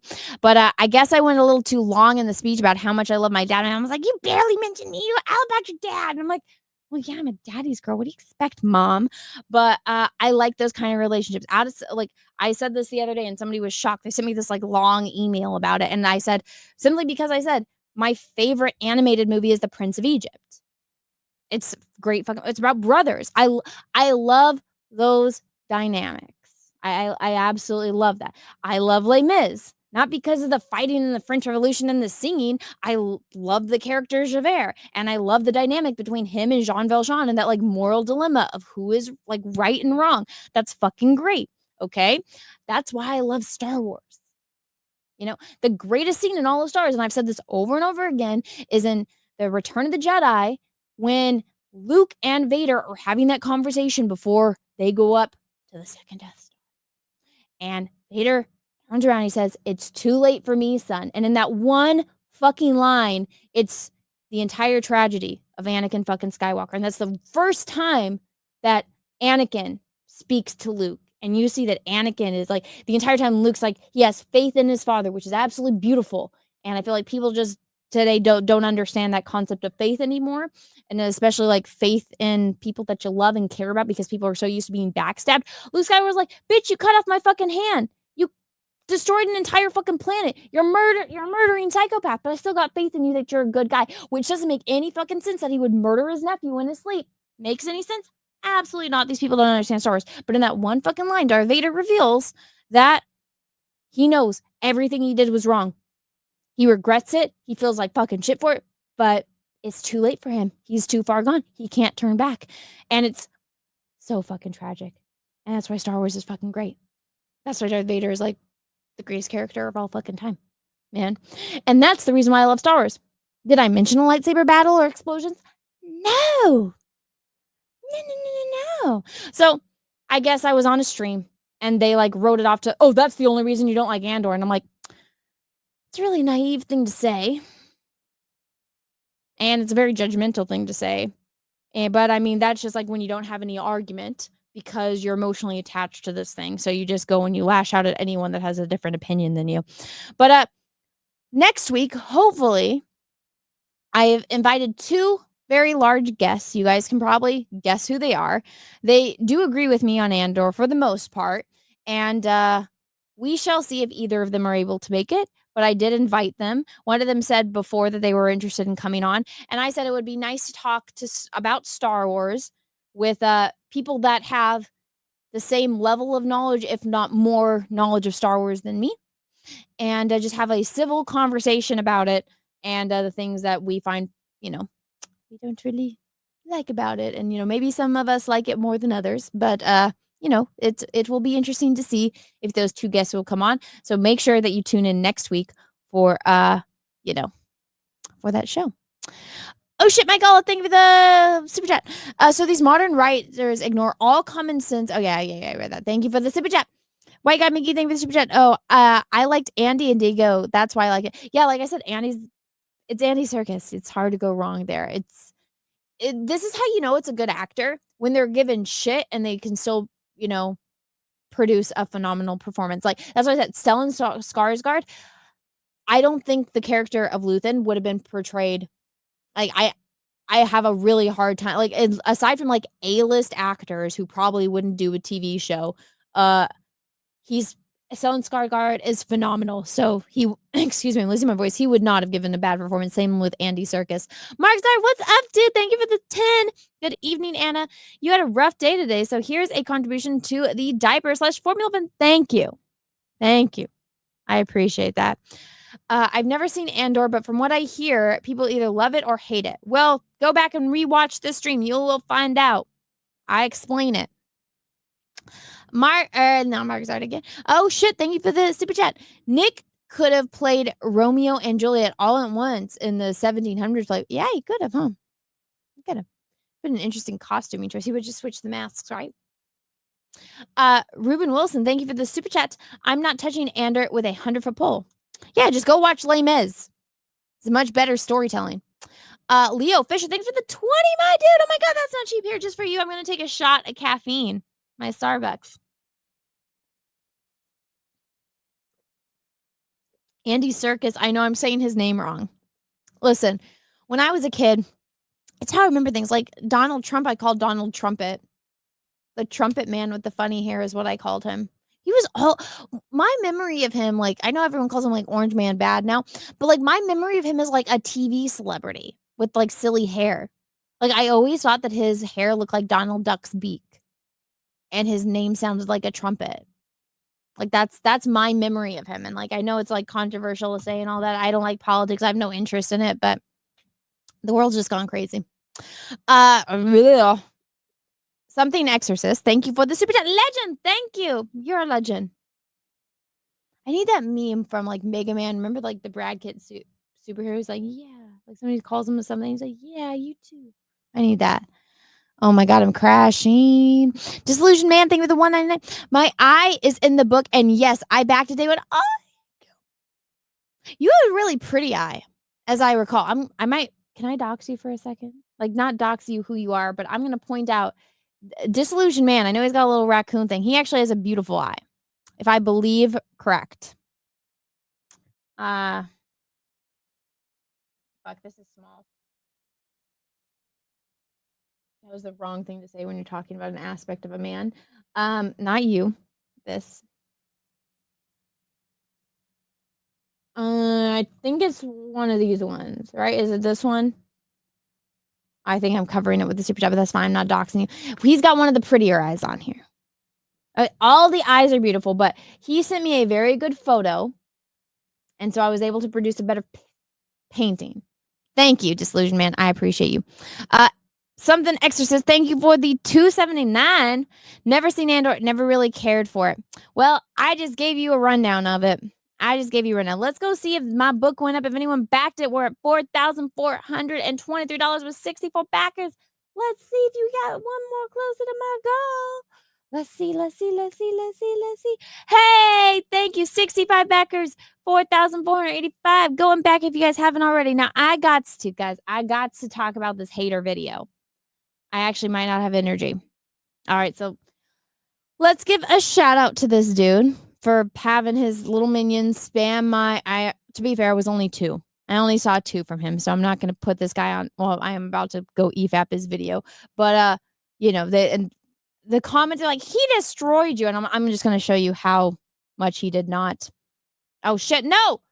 Escape. My StreamYard screen, I just didn't share audio. Okay, so this is a channel called League Entertainment. He's just under 2,000 subs. Maybe you guys will like him enough to go and give him another sub. Let's see. So let me get this. Oh, here we go. So this is how far I watched. I've got 8 minutes, 47 seconds. Now, I do have to have this on like time something speed because it's just too short. Now, this is a Southern gentleman. Even though he lies and takes me out of context and he edits it so that way the context is not there. Southern gentleman. I give that gentleman term rather loosely. Now, I don't know about you guys. No offense to all you Brits in the chat. I cannot stand British accents. I do not like it. I'm just like, we whipped your ass in the revolution. You guys lost basically an entire fucking continent. You know, I just don't like British accents. It's like nails on a chalkboard. Even Henry, as beautiful as Henry Cavill is, my uterus did not start exploding for him until I heard him speak American when he was Superman. I was like, oh my God, he's pretty and he's Superman and he's speaking American. I was like, oh my God, my uterus is about to explode. But so this gentleman has a Southern accent, which I love Southern accents. They just I just think of like happiness. I don't know why. Like I just picture like, I don't know. I feel like Southern people are very happy, you know, very happy and fun. I think of like the Clampets. I grew up watching Beverly Hillbillies, which is probably not how Southern people want to be thought of. But, I think of like Jed and Ellie Mae Clampett. So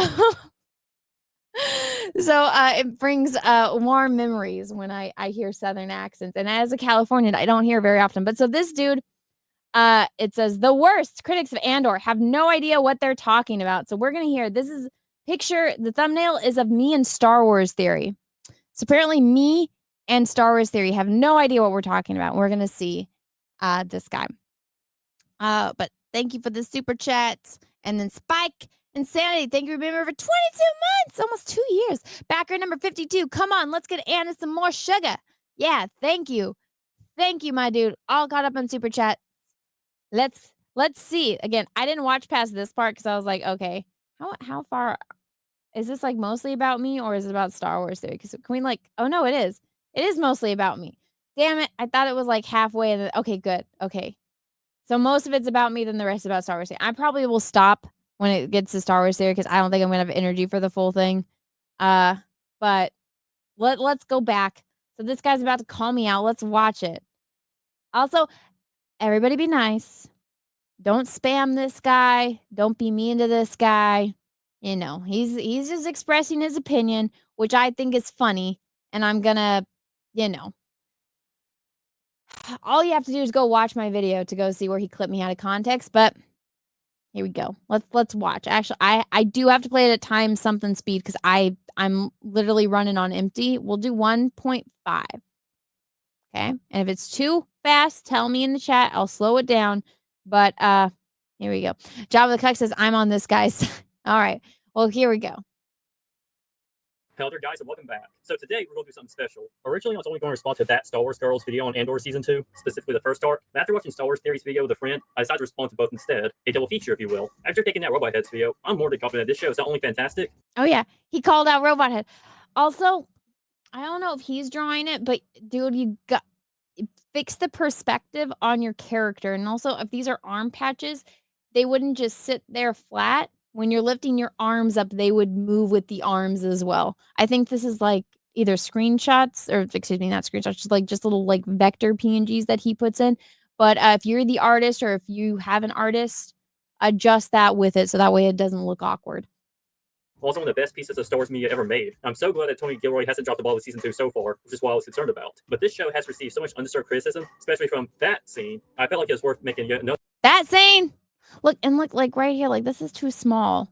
Because like look at how long your arm is right here. This arm would be longer. Your elbow would be a little bit out and like up a little bit. And then it would be like over here. But let's continue. Video defending this masterpiece. So without further ado, Masterpiece. The worst Les criticism Mis. I've ever seen. That or the implied and then later on like attempt at grape scenes that are yes actually in a Star Wars show. And remember guys, Star Wars is a look at how pretty my hair is. Oh, okay, so this is the point he's gonna make. Now I'll let it play, but I should just like have my video right next to it. So I could let me go back a little bit because I was talking over it. Okay. You can play my video. From that scene, I felt like it was worth making yet another video defending this masterpiece. So without further ado, let's keep up the worst criticisms I've ever seen. That or the implied and then later on like attempt at grape scenes that are yes actually in a Star Wars show. And remember guys, Star Wars is a kids show that's about space wizards with laser swords. And if you criticize in any way, shape, or form, well, you're just an overgrown man baby living in your mother's basement. What are you? An idiot sandwich. Bruh. Guys, okay. Anna, slow it down. Okay. All right, I will slow down. Guys, that was a joke. And when he cut it right here, okay, I feel like I should pull up my video. I'm going to get my video pulled up for context. He literally, all you have to do is go watch my video. I'm making fun of the people that say that because the people that say that are fucking retarded. And that's the excuses they use to where you can't criticize Star Wars videos. That's literally the point I'm making is that that's stupid. That's fucking stupid. Okay? But he cut me out of context. He's like, I'm like, you would have to be fucking retarded to think I'm saying that seriously. Right? I'm pointing out how that's a stupid criticism. Watch. I'm going to play my own video. I wish you could just like share.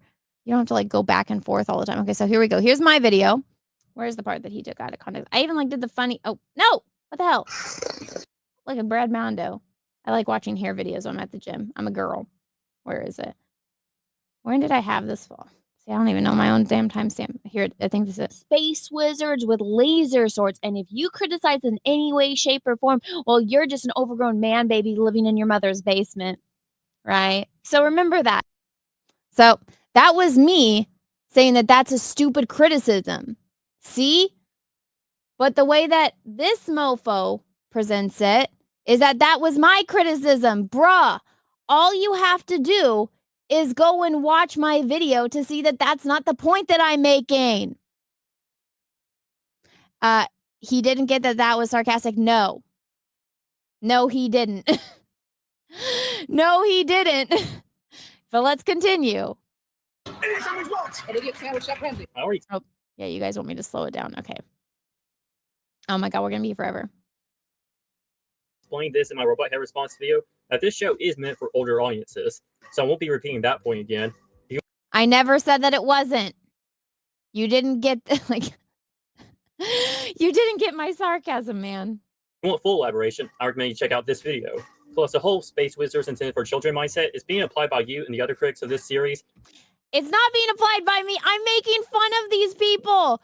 I am literally calling these people out. I'm pretty sure I was on an EFAP debunking this dude's video. I can't even remember what this dude's name is. He already talks back. What are you talking about? This guy talks like a freaking snail. He talks so I listen to everything at ×2 speed though, in my defense. Like, I can't listen to things at regular speed. It's just way too slow for me. So this is like, I guess it's like the tortoise and the hare kind of thing. Like, I think he talks really slowly. Okay, here we go. But in reverse, instead of the show being meant for kids, so you can't criticize it, you're implying the mindset that since Star Wars is meant for kids, there shouldn't be any mature themes or subject matters within it. Or at the very least, I never said that. Bruh, if you watch my video, I literally say in it that they just had to switch out the word rape. Also, like, I don't need to see that, but it's like, you don't have to put the word rape in it. Like, all she had to have said was, he attacked me. Not, he tried to rape me. All she had to say was, he attacked me. We all know what type of attack it was. It's very simple, but you have to watch my entire video. You know, and you have to understand, like, sarcasm and nuance. I know it's difficult, but here we go. that those subjects shouldn't be explored in a more adult manner. I would honestly say that Star Wars is meant for everyone. And I never said that it doesn't need to be explored. I'm saying the way that it's done is retarded. In a sense, while not everyone will like it, everyone can like it, i.e., everyone has a chance to enjoy it. So why can't we have a piece of Star Wars media that is more adult-oriented? I want to argue that Star Wars is prime real estate. Bruh, Anakin murdered younglings. You want what more adult do you want? Like, guys, Game of Thrones ruined everything. Oh my god. They for having more adult-oriented content. Let's take the MCU for example. Back before the current Disney Plus era, Okay, so now he starts talking about MCU shows that I've never watched and have no interest in, and he's trying to make that argument. It's like, why aren't you complaining about that? It's like, bruh, I don't care. I don't care. Maybe if I cared about that, I would be making the argument about it, but I don't. So he's going to bring up like Jessica Jones and some other shows I haven't watched. So I'm just going to let it play, but just take in mind, I don't watch those shows. I've never made that argument. If you're going to argue with my points and make a video about me, address the points that I make. Marvel shows, we had them on Netflix. Those shows, such as Daredevil, Punisher, Jessica Jones, etc. Also, there's a lot of Netflix had cuties on it. What argument are you making? Well, not being maturely rated, were much darker and grittier than the main movies. And while those shows were very self-contained from the MCU, they were considered canon for years until they weren't, until they were again. But that's besides the point. Anyway, they have much more. See, there's no point. There is no. How am I the bad guy here? How am I the bad guy? Mature themes, such as Daredevil struggles with his faith and moral code, brutal deaths, violence, drug usage, smuggling, corruption, along with other mature subjects. And no one I've ever seen has complained that those shows were too dark for the MCU, with kids being the main target demographic. That's not my argument. Address my argument, not some argument that you have with other people. My God. Because it wasn't just kids, everyone was meant to get some of the MCU. I don't see why that can't be applied to Andor. I would argue that not even Andor is the darkest piece of Star Wars. Because they're two different things. You're comparing apples to fucking oranges, my dude. Like, you're comparing sun rays to the lunar phase of the moon. They're two different things, man. But guys, I'm the worst person. I'm the worst in all caps critic of Andor. I feel like I need to have that Jack Sparrow meme. But you have heard of me. That'll be KOTOR 2. A game that I know that you're a fan of. That game is incredibly deep, so much so that I can't go into great detail about that. That would take too much time that I don't have. Wait.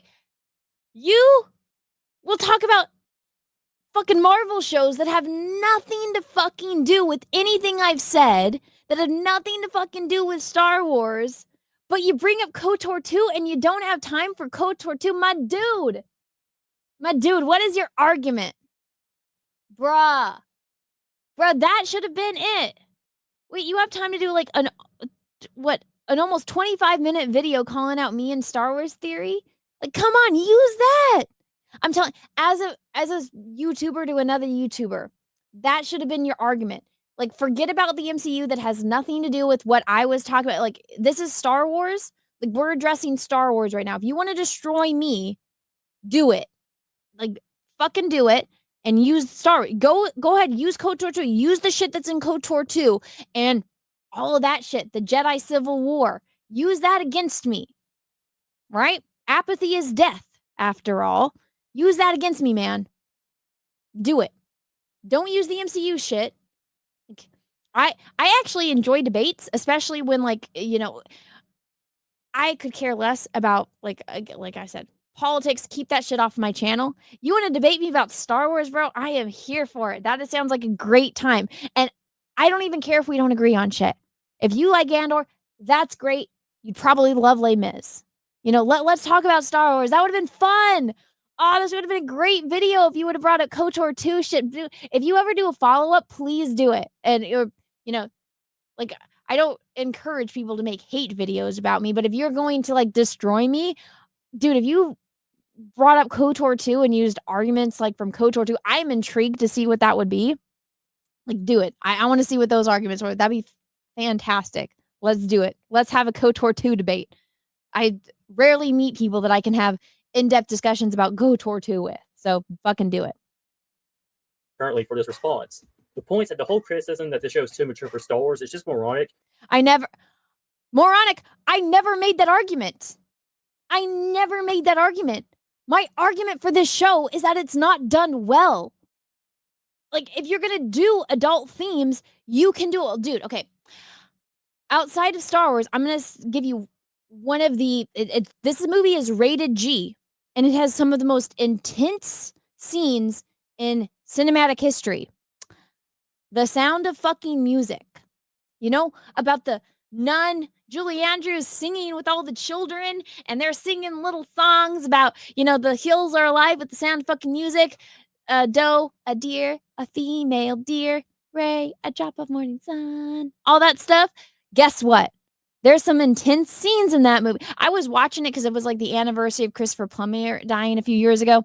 Actually, now that I think about it, that was a while ago, right? Oh my gosh, how sad. But I was watching it, and Peaches came home, and because him and the Munchkin, my stepdaughter, I think they were out like skateboarding or playing basketball or something. They came inside.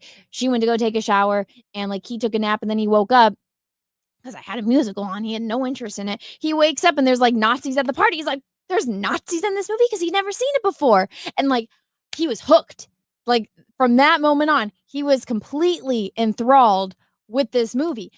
When Captain Von Trapp is talking to the Nazi dude, and he's like, "Oh, funny, I meant to accuse you about like the Nazis." Oh my God, I just butchered this line, but oh my God, fantastic fucking it's like, you got the family dynamic, you got the music, you got the love story, you got the threat of World War II. The scene, like, there's no cursing, there's no sex, there's no violence. Just that dude showing up at their house, knowing, we all know that he's a Nazi, and Captain Von Trapp standing up to him, them coming back from their honeymoon and him ripping the flag. No violence in this movie. Just the act of him ripping the flag. The night when they have to leave and they're pushing the car out in the dark, and then all the Nazis are there waiting for them. Like, you could cut the tension with a fucking knife. And again, no cursing, no violence, no gore. When they're hiding in the cemetery at the Abbey, and the girl's boyfriend is there, and the dad's talking to him, trying to take the gun away, you know, and he screams, and they have to run for their freaking lives because the Nazis are coming for them. I'm sorry, that movie is rated G. That's, if you see that movie back when Blockbuster existed, that would be in the children's aisle. Do children really know about World War II, about Hitler, about the Nazis? No, probably not. But every other person that is aware of that, on some of it, like kids would watch that knowing that there's like, this is scary. Okay, those are obviously the bad guys because all of the main characters in this movie are afraid of them. There's tension about it. Every single adult knows the consequences and knows what the threat is. And again, no violence, no gore, no cursing, no nudity, nothing. Just great storytelling. It's amazing when you have competent people making movies, right? And so you can do adult themes and do it well and make it in a movie that is made for everyone. And in my opinion, That's what Star Wars is. I know that there's footage of George Lucas saying that he made it for 12-year-olds, and I think that was more so because he's a father and he has children, and he was thinking about children and like capturing his youth because he used to watch serials like Flash Gordon when he was growing up, right? So he wanted, and there's stuff in the old Flash Gordon shows that you can watch as the kid goes completely over your head. As an adult, you watch it, you're like, holy fucking shit. Like, for a few years ago, I went back and I watched Ants. It's like the only Woody Allen movie I like. And in that movie, like just the opening monologue by Z in Ants, it's like he's having this existential crisis. Did I understand that as a child? No. When him and Bala escape the anthill and she's like, there ain't no little princess temper tantrum. She's like, take me back now. I kid you not. He says, well, fine. I was going to include you in all my erotic fantasies, but never mind then. Go back. Oh, I didn't know what erotic fantasies were when I was a kid. Also, he's being sarcastic, so take that in mind. I didn't know what the hell that was as a kid. As an adult watching it, I'm like, what did he just say? Because as an adult, you pick up on things that kids don't. Now, I couldn't watch Andor with my stepdaughter. At least when this was coming out, like let's say a couple years ago. Now because she's older, but I couldn't watch this like with my nieces and nephew because watching it when she says the word rape, it's gone. Like then you have to explain to kids what rape is. All she had to say was attack. If they just change that word, do I agree that needed to be in there? No, I don't think that needed to be in there. I think that there's the art of subtlety is lost. I think you can have really dark, twisted themes like that in movies and in TV shows and at work. Again, a lot of these people that I don't know if this gentleman, I'm not accusing you, League Entertainment dude, of this, but from what I've noticed is there's a lot of people out there that haven't seen a lot of movies or TV shows or plays, or I've read many books. Like, for example, nobody that outside of me, I don't know anyone else that picked up on the fact that Andor is a ripoff of Les Mis. And to my credit, or I guess, I don't know if this is to my credit or not, but like, I didn't even realize it until, the Gorman massacre, because they literally just like ripped off even like the blocking from the stage production is in the freaking movie, is in the TV show. But oh shit, I just lost my train of thought completely. Gorman, before that, shit. This is why you shouldn't do streams when you're extremely sleep deprived with a baby.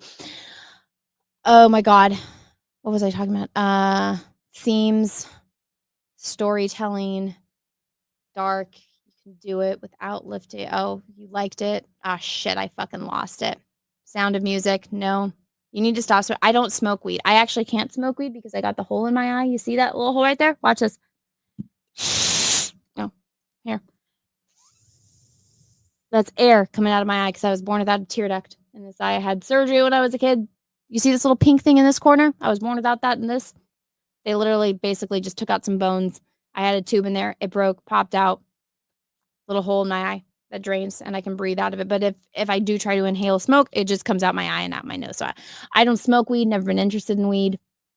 Like, I tried it when I was in high school. I think I've had like a couple edibles like on Jack's show every now and again. I don't like it. It just makes me really hungry. It makes me feel all my teeth, and just makes me like want to eat and like get the munchies, but I don't even enjoy the eating, which isn't fun.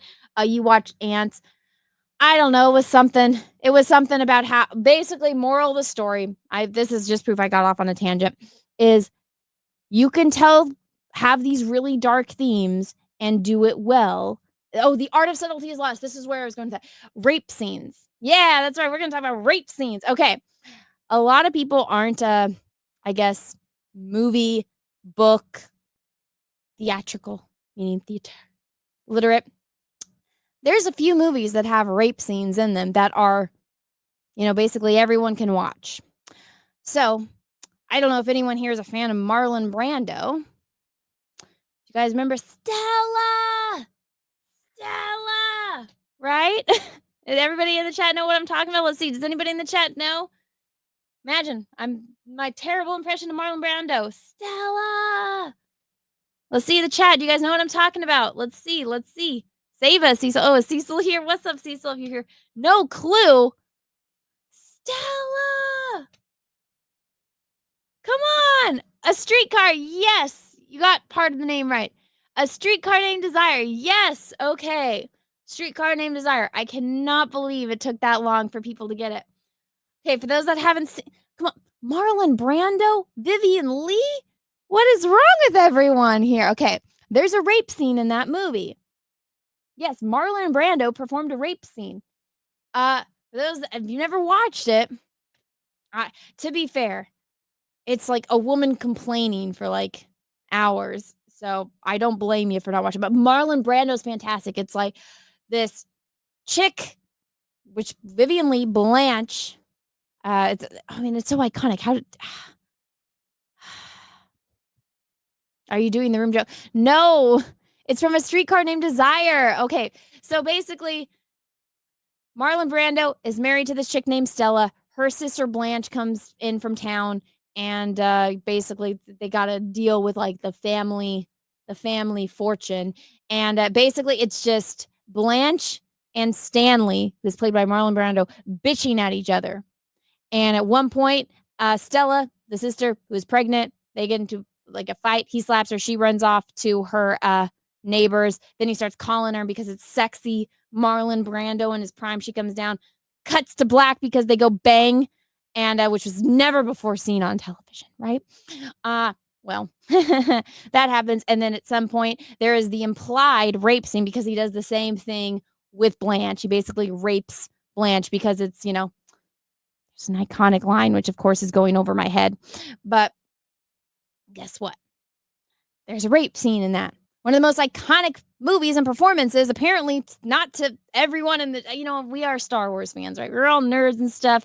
I just happen to like older movies, which I thought were classics that everyone had seen, but I guess not, But have you guys seen like Cats on a Hot Tin Roof too? The screen going to black there? No one? I don't know. Maybe there's some people. Heck, even again, a Vivian Lee movie. Guess what? There's a couple scenes in that movie where there's implied rep. I mean, to be fair, Scarlett O'Hara, she's a fucking cunt. And she was married to the dude, but like there's that scene where like they're fighting and like he carries her up the stairs and it goes to black. That's implied rape as well because like they're fighting and she's unwilling. I honestly think that bitch was into it. So in my personal opinion, doesn't really count. But again, what are the ratings on these movies? I don't know. What is the rating on Streetcar Named Desire? Let's look it up.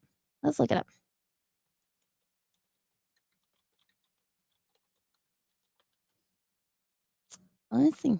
What's the movie rating? Movie rating 1951. Does it say? What's the rating?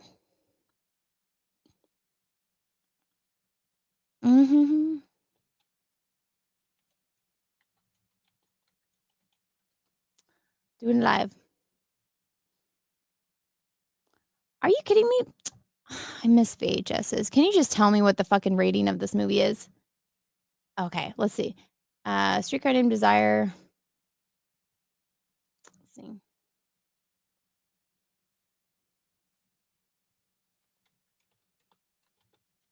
I bet you it was PG. What was it? Is A Streetcar Named Desire rated R? It doesn't fucking say. Okay, maybe my Google is just retarded. I need to stop using Google. I need to use Brave. I don't know. If anyone can find out, let me know. But it's not telling me on my end. So I miss VHSs. I know like everybody likes DVDs. I like the VHS. I like it when it has like right on the box. But whatever. I remember until the end of time, Sound of Music is rated G. I use IMDb. I pulled up IMDb. I didn't see it. Maybe these glasses are fucking me. Maybe I'm tired. Maybe I completely scrolled past it and I missed it. Is it on IMDb? I don't know. If any of you guys can find it in the chat, put it in the chat. Let me know. But again, that was one. It says on Tubi, it's rated PG. Hey, I called it. I said it was rated P. I thought it was. Oh my gosh. Yeah. An implied sex scene. He literally slaps a bitch and there's an implied rape scene. Rated PG. Like there's, again, the art of subtlety is lost. Heck, you can even go and watch Gregory Peck. Man, fucking tastic. Also, beautiful, beautiful man. They just don't make him like that anymore. You guys know where I'm going with this one? To Kill a Mockingbird. I know that book's banned now. There's a lot. That book is for kids. There's a lot of dark, twisted themes in that book. again, that's literally an accusation of rape in that. And, whole court case, there's racism, there's all this, like, literally dude trying to murder kids in that. They're shooting dogs in that, rabid dogs, to be fair. But, great, The art of subtlety is truly lost. All right, I'm only like 2 minutes into this, and I've gone off on a complete tangent, and I am getting tired. I got to finish this part. It comes from a place of close-mindedness that I talked about in the last video. So I'll need you. Wait, I'm closed-minded. Bruh. No, okay, that is not giving me the benefit. That's you being closed-minded towards me and not listening to any of my criticism. How dare you? How dare you? This is just like the time that one dude said I didn't like it because there was no lightsabers or fight scenes, and I'm like, bullshit. Bring your A game as to why the show isn't good. People on my timeline going crazy. Wait, bring my A game as to why this shit is going good. Bruh, this is my A-ish game. Okay. I'm trying to be funny. Listen, I will never be Mahler. Okay? And I'm completely fine with that. I do not have the time, energy, effort, or desire to put out 3 to 4 10-hour scripted videos.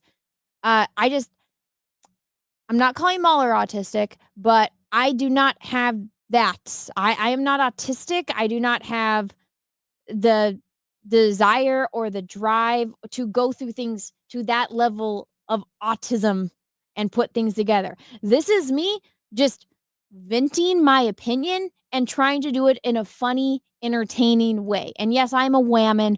Whammon are not funny. I get it, but I'm trying. I'm doing the best that I can and trying to be entertaining to you. And that's what people in my audience seem to respond to. That's what my audience likes. I guess you watched me enough to make an entire video about me. But if you didn't like it, that's fine. There's plenty of people that make shit that I don't like. I just don't watch it, But, I just like my A game.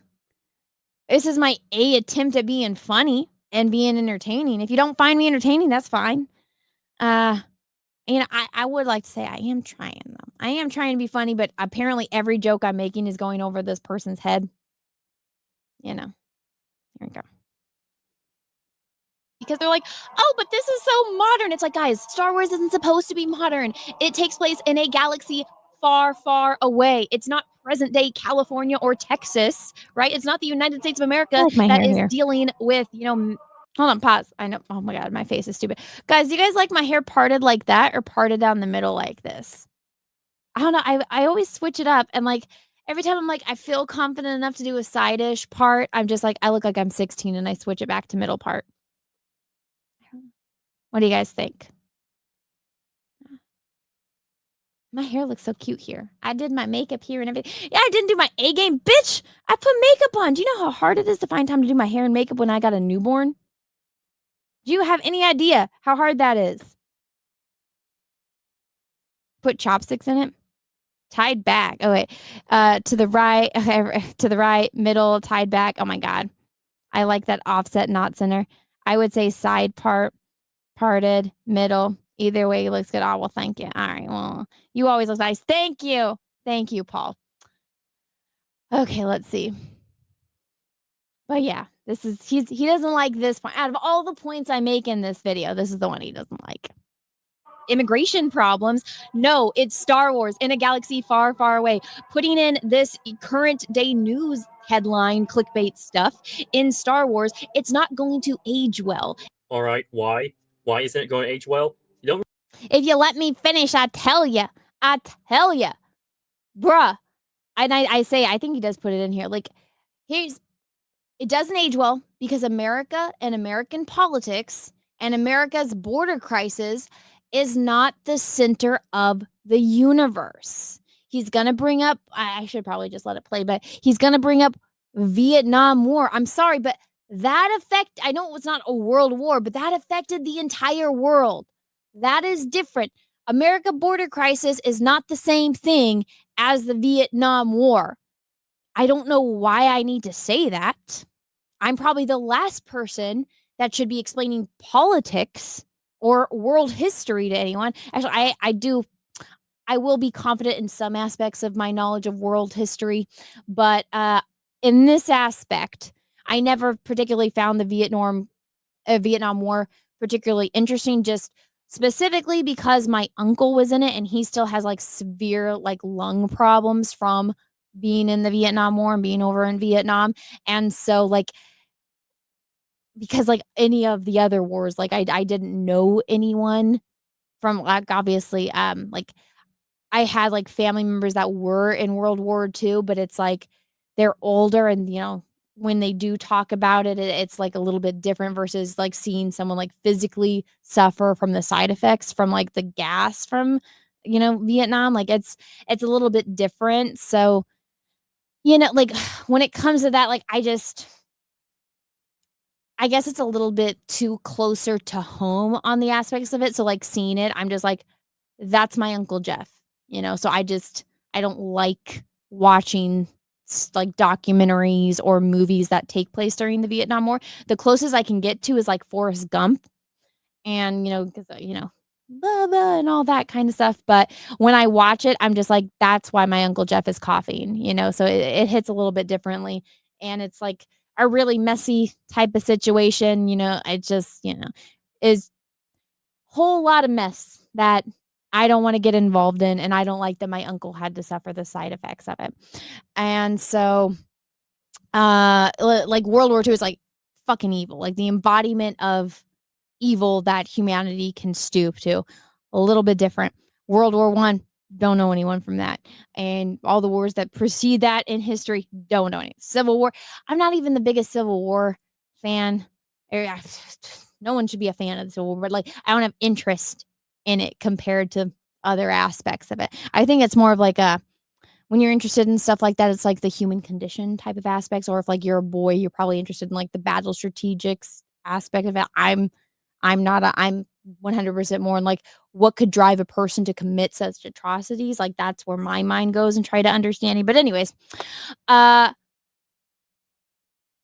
point he's going to make is about George Lucas basing it on Vietnam and the stuff that was going on then. Again, the Vietnam War is not the same as having an immigration problem in California, Arizona, New Mexico, and Texas. It's just not. I don't know why I have to say that or explain that to people, but here I am. Here we go. I don't really substantiate this, so I don't have much to work off of. Plus, Star Wars has always taken inspiration from current political climates. You do know that George Lucas took much inspiration from the Vietnam War, right? That war ended. Again, the Vietnam War is not the same as the illegals crossing the border into America. That's two very different things.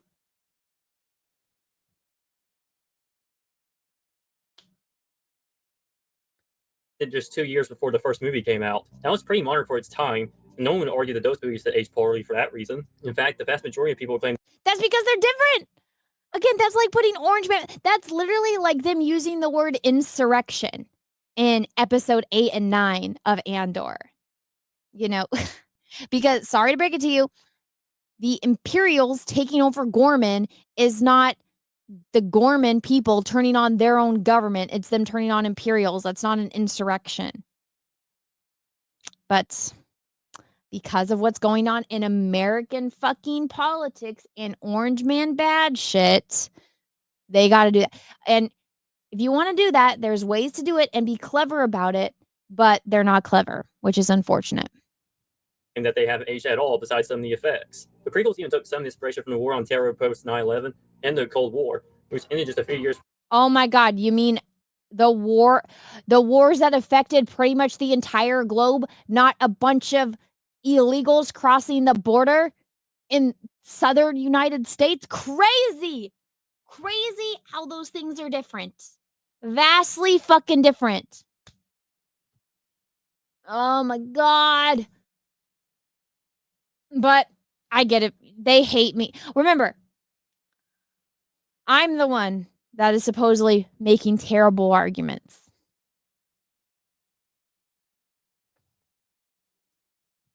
This hurts my brain. before those movies started in 1999. So why is it a bad thing inherently? I need more to work off of that you're just refusing to give me. I'm not refusing to give you. It's common fucking sense. Like, do you need me to go out and say the sky is blue? Listen, I have a baby.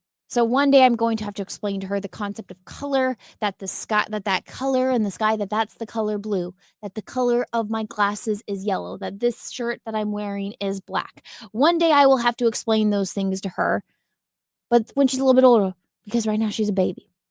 I'm assuming you are an adult. I don't think I need to explain to an adult that the sky is blue, that my shirt is the color black, that this color is yellow.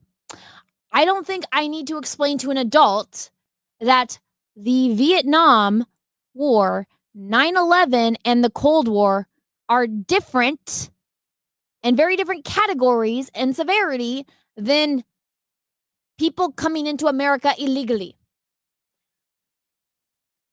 I just thought that was common sense. And I was giving my audience and people watching my video the benefit of the doubt that they were mildly intelligent. I guess not. I guess that's on me.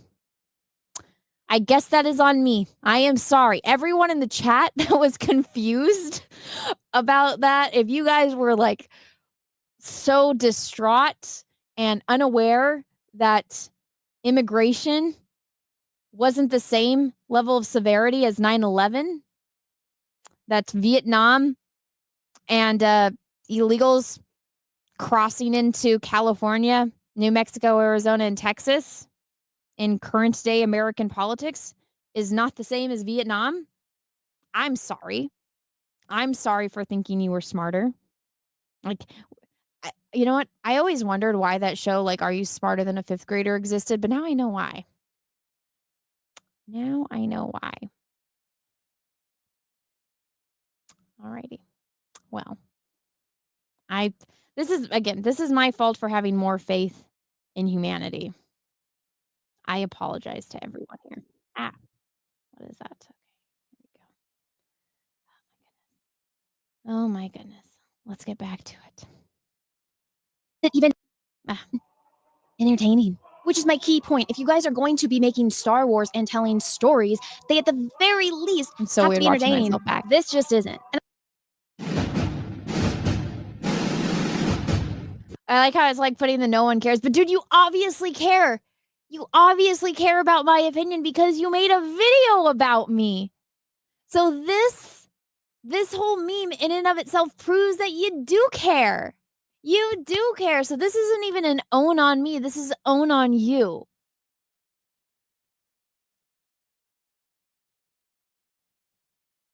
I'm embarrassed for you. Oh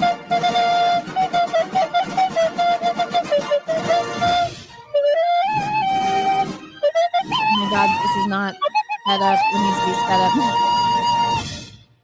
up. That's subjective, and I'm not. I like how he's flipping me off. It's like, what was your argument? What was your argument? I'm so tired. I like all of my energy. I'll explain why again. Now, if this video is just basically the same regurgitation I've seen from Robot Head's video or other brainlets on Twitter and YouTube. And I'm going to explain why. Now, as you guys can see, wait, he just compared me to Robot Head. I'm in company of him. Now, I'm going to spoil this real fast. I'm going to spoil this for everyone. I don't watch other people's Star Wars videos. I'm sorry. I don't. Here's my thing. Like, if there's like one that's like going super, super viral and like everybody's talking about it, maybe I'll take a gander at it. But I have my own opinions and my own feelings about things. And I was never a YouTube person before. I was on YouTube. Like, I would only watch YouTube if like I wanted to see a music video for something or something broke and I needed to learn how to fix it. Like, I just didn't really watch YouTube. Now when I watch YouTube, you kind of saw because it started articling. I watch like Brad Bondo reacting to hair bleach stuff. I watch art YouTube. I watch girls reviewing clothing brands because I'm a girl. I watch makeup reviews. I watch like hair product tutorials because I'm a girl. And that's the stuff that I like to do with my free time. And I don't have very much free time. So when I do have free time, that's what I watch. So I don't know what everyone else is saying about Star Wars. The only person that I like know directly how they feel about Star Wars is Raging Rhino, because he and I talk like on a daily basis about it. So like that's like my one nerd Star Wars friend that I can talk to this kind of stuff about it. But yeah. So I don't know what everyone is watching, and I don't. Sorry, I don't have the time to go around and watch all these people's videos, and I didn't before YouTube, and I don't now. I don't see that ever changing again, unless there's like something super viral, super controversial. Everyone's talking about this one video, then maybe I'll give it a gander, but I really don't. Let's get back to this. Look, it's me up on the screen again. I thought that this was good. I'll just start talking like this and not provide screen. Like I won't provide like visual things on the screen. I can't even think of the word right now. I'm so tired. I'm crashing so hard right now. I gave you visuals. This is me like being a little extra for you guys. Apparently that's not even good enough for this dude. Up here on the screen, I have 4 pictures because they basically represent the 4 different plot lines that we see throughout all 3 of these episodes. Now, I'm going to start with Andor because even though the show is named after him and it's supposed to be a show about him, he actually has the least amount of screen time and storyline in all 3 of these episodes. If you guys are thinking, that's weird. Why isn't he cutting me off? Like, oh, is it because I'm not wrong? So the show is basically about 3 women? Yes. Yes, it is. Oh, yay. We're playing this game again, aren't we? Okay, this drives... Guys, look at this arm. Like, to even do that, it would have... Like, okay, so his hand's like this. Like, you see, the hand's still big. Like, it's, like, right next to the face. And it's, like, tilted like this. But then the forearm somehow disappears, like the bicep is coming forward. Like, if it was, like, a rag doll, it could work. But bro, if you're going to be going like this, you got to go like this, right? Like this is how it would look. You're not doing it right, man. It's a cartoon. It's drawn wrong. If you're going to insult me and not even be on camera and just use an avatar, just have your face like with a eyebrows up, eyebrows down kind of emoji thing. But if you're going to be doing this and flipping me off and doing thumbs down, get your fucking drawings right. Anatomy. Please. Here we go. That's completely disingenuous. Dedra and Cyril. No, it's not. No, it's not disingenuous. Bruh. Yes, there are guys in these arcs. The point I'm making, again, this is me being guilty of giving the people watching my videos the benefit of a doubt, of having mild common sense, apparently. Guys, this is her arc. She is manipulating Cyril. He is her puppet. We are following her. When the scenes are with her, she is the main character in those scenes. I didn't think I would have to explain an ensemble. I can't even talk. An ensemble show. When it's Bix, I'm just going to let him talk for a second before. Okay, here we go. Heroes share the same arc since they're a couple now this season, which we're getting into in a bit. They don't share the same arc. They have completely different arc. She is using him. He gets revealed that he's Javert and he dies as a puppet of her. Everything he's doing is because of her. They don't share a fucking arc. They have 2 separate character arcs. They are on the same mission. And I'll just let it play. I'll let it play because I'm never going to get through this video if I don't. So they share the same plotline where they develop their relationship in a fashion that's way better than Attack of the Clones, by the way. Plus, way better than Attack of the Clones? Are you retarded? There's no build up to the fact that they were in a romance. All of a sudden, they are just together. This is better. Versus, okay, Anakin being in love with Padme from the moment that he met her, and then showing that care and devotion and basically obsession that he has for her throughout all of episode 2, protecting her, keeping her alive, and then her having that empathy for him, having those dreams and nightmares of his mother, considering she's known him since he was a child and watched him get taken away from his mother, and then, have to deal with missing her on the way to Coruscant, and just like basically considering she's a child, she's 14 in episode 1, a child that's like the leader of a planet, having that empathy and compassion for another child that's getting thrown into this really adult situation, having to make all of these adult decisions all at once and having them bond over that. And then this new aspect of the freaking empire, I guess, republic is falling apart around them and all this shit's happening and she's trying to get,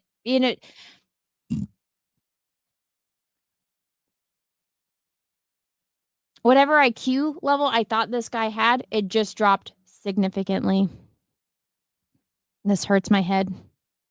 Plotline also has her husband Perrin involved. Luthen is also there, undercover, and advising Mom what to do about her friend Tay.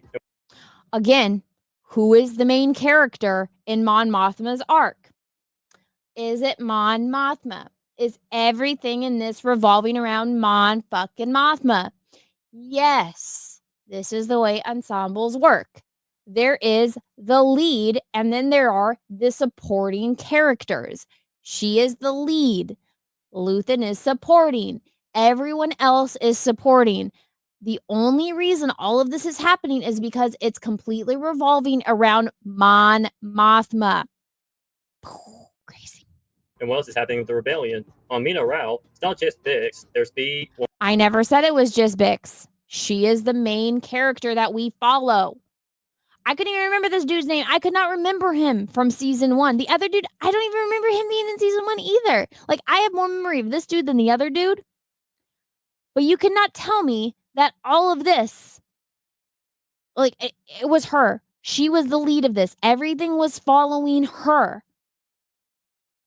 She's the main character of this. Everyone else is the side character.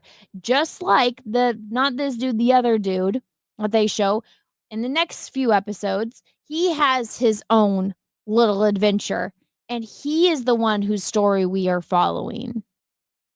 Like, this is common sense. I shouldn't have to explain it. This is a terrible show. This is a terrible directed, written, and performed show. And at least that they're able to accomplish of who is the lead in each scene. But I guess this is too hard for people. Woman and Brasso. The latter is essential considering that he dies at the end of this arc, and is especially the leader of the group while It's not essential. Literally, this entire thing could be cut out and it wouldn't affect the plot at all. It wouldn't. It would not affect the plot at all. Cut this entire planet scene out. Cut all of them out of the first 3 episodes. Nothing changes. Absolutely nothing. Cassian is away. So pretending that it's only women is a complete fabrication in order. I said it revolves around 3 women. I didn't say they're the only ones in the show, dude. This is retarded. Like, there's no other. I can't even. I'm so tired. I can't even sugarcoat it, bro. This is fucking retarded. For it to make the show seem like it's woke when it's not. Bait and switch. There you go. You guys are thinking of it. I said it. You guys want to know how exciting Andor? I didn't say woke. I said bait and switch, because the show's called Andor, and it wasn't about Andor. He's barely fucking in it. And also, this guy is showing him out of order. Andor's the first one I talk about. At least I'm pretty sure it was. I'm pretty sure I talked about Andor first. Okay, let's continue. Andor is in his own show, like this, oh my gosh, epic plot, which is, the reason why he's basically non-existent in all 3 episodes. Well, the show starts off with him stealing a tie-in scepter, except he doesn't know how to fly a tie-in scepter. He doesn't even know how to work the gadgets in a tie-in scepter. And it's just a perfect illustration of how the Empire are absolute idiot morons that don't know how to, stop someone from stealing their own property. For one, the Empire are not the idiots in this case, because Cassian had helped to infiltrate them for a traitor who. Again, you're telling me that this little thing she hands him, so this entire opening scene was just to show this girl's fat ass. Like, they literally zoom into her fat ass. But guys, you're telling, so this dude's argument is that everyone in this entire facility couldn't shut the door, couldn't turn on the force fields, didn't have any type of security in place. Like, bruh, there is more security at a fucking car dealership than there is at an Imperial fucking base. You're telling me that this fat chick that just started working here is able to accomplish all this. Like, if anything, this just shows how fucking incompetent the Empire is. I'm actually shocked at their level of incompetence that they were even able to be in the place of power that they were. Because at this rate, literally one fucking person could take over every fucking base. That's how retarded this is. It's so stupid. Like, him face palming, like, bro, I'm face palming your arguments right now. This is bad. Who's a contact for the rebellion. And not everyone's going to know who he is, considering that in the present arc of the last season, they arrested him for different reasons, and they didn't even know that he was Cassian Andor, which makes sense because the galaxy is pretty stinking big, and he's not so high enough in the Empire's Most Wanted to where he should be known across the galaxy. Plus, the reason I need subtitles. That was I know I have it on times to speed, but maybe enunciate a little bit better because that was kind of words jumbled in together. But okay. He is like one of the most wanted Rebel Alliance spies that they actually know for a fact he is a Rebel Alliance spy and know his face. Cyril is looking for him. Deidre is looking for him. They want him. They know him by name and face. And this is a universe that has these things called holograms. Remember the Jedi Temple on Coruscant when Obi-Wan went to go look at the holo footage, the security footage, and that's how he was able to see Anakin murdering all of them? Oh my goodness. It's almost like they would have holo footage of the dude that helped take down a fucking prison, and he would be on one of the most wanted fucking lists. You would think that they would have face recognizing software, like I said earlier in this live stream. Hannibal fucking Lecter in this movie Hannibal, which is, again, in my opinion, not a good movie. They were able to spot him with technology back in the 90s. This is Star Wars, a galaxy far, far away where they can fly through outer space. And it's literally a fucking empire that's over the span of an entire galaxy.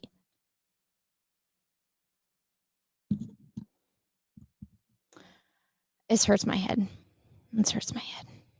he didn't know how to fly the Avenger is because he has different controls to the other time variants. They literally addressed this in the third episode that he was given faulty intel about the situation, which is why That doesn't matter. Luke Skywalker had never flown the Millennium Falcon, had never flown an X-Wing, right? And he was able to fucking fly one. Oh my God. Never flown a TIE fighter. Guess what? They fucking fly one. Listen, here on Earth, I get it. I mean, it's not a galaxy far, far away. But we can all figure out what a wheel is. We can all figure out that the keys go inside the ignition and you got to turn it. Like, yes, there's a difference between manual and automatic. But after a couple minutes, you probably will figure it out. And maybe, you know what? That fat chick could have fucking told him what kind of ship it was. He could have said, oh, it's this one, right? Like, we're going for this type of TIE fighter. And the fat chick could have been like, no, it's actually this type. And I don't know, there could have been communication. Crazy how everyone in this is incompetent. he initially didn't know what to do, but he does manage to get a grasp on it pretty quickly for his life and death situation. And so he steals the tie-in scepter. He breaks down in outer space. He crash lands on this planet. And there's people there that were abandoned, but not abandoned because their team, I guess, took the ship to go back to save other people. And so there's this weird kind of power dynamic. Well, Andor is held prisoner by these people, even though he tries over and over again to tell. By the way, he's not stopping me because nothing I'm saying is wrong. But watch what he's about to defend. It's retarded. Them that they are on the same team. Great communication skills, by the way. And it ends up with them coming down to like a shoot off where some people have his ship and he's tied up on their broken ship. And then there's animals and they're like, okay, we're going to have a face off instead of just killing each other. And guys, get this. The way that they decide who's going to be in charge and, you know, the ceasefire, they play a game of rock, paper, scissors. And the best out of 5 wins. I kid you not. So if anyone tries to use that argument, this is well written. This is genius writing. I want you to bring up that scene. Because it's retarded. So I honestly don't see an issue with there being a Star Wars equivalent of the game, considering that Star Wars has always had bruh, this dude is defending. They're in a life and death shoot off. They're starving. They might resort to cannibalism. They're already killing each other, which they're supposed to be friends and allies. They literally stop to play rock, paper, fucking scissors. If you don't see a problem with that, you are fucking retarded. And even Forrest Gump would think that this is retarded. That's how fucking retarded they are. This is like, and he's defending it. Oh yeah, this is realistic. Bull fucking shit. I'm gonna go ask my uncle who fought in Vietnam if they ever stopped to play rock, paper, fucking scissors in the middle of a shootout. It's so bad. I cannot believe it. its own equivalent of our earthly customs and games, like the Jarik, which is their version of chess, or Pazak, which is basically just space blackjack. So I don't see the problem. Bruh, it's fine with them having their version of chess. I'm not arguing that the game would not be feasibly possible in the Star Wars universe. I'm saying it's retarded to do it in that situation, dumbass. Bruh. This hurts my brain. Oh my god, we're almost done. He's almost done talking about me. He's gonna move on to Star Wars theory. Here. The only issue I have with this thing is that why the Rebels didn't wait until morning to have their game, considering that the animals were around. Well, I think that Cassian would still capitalize on an opportunity to escape, and considering how competent he is, I don't doubt that he will be successful. Plus, I didn't make that argument. You're not even arguing with me. You're literally just saying how you feel about shit, and I don't care about your fifis. the reason why they do it is because the arc makes very clear that they're disorganized and clueless without their leader, to the point that they have their own.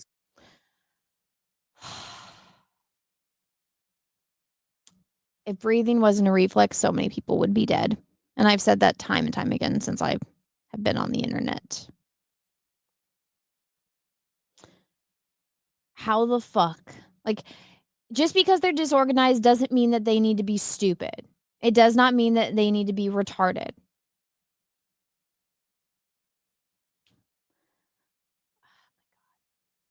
Civil War. So I don't think it's an issue either that they use this as their method. Let's be honest, people use way dumber methods to solve conflicts in real life anyway, but let's not go. Oh, in the middle of war? In the middle of a fucking war? In the middle of a shootout? You're gonna say, pause, let's play rock, paper, fucking scissors? Give me a fucking break.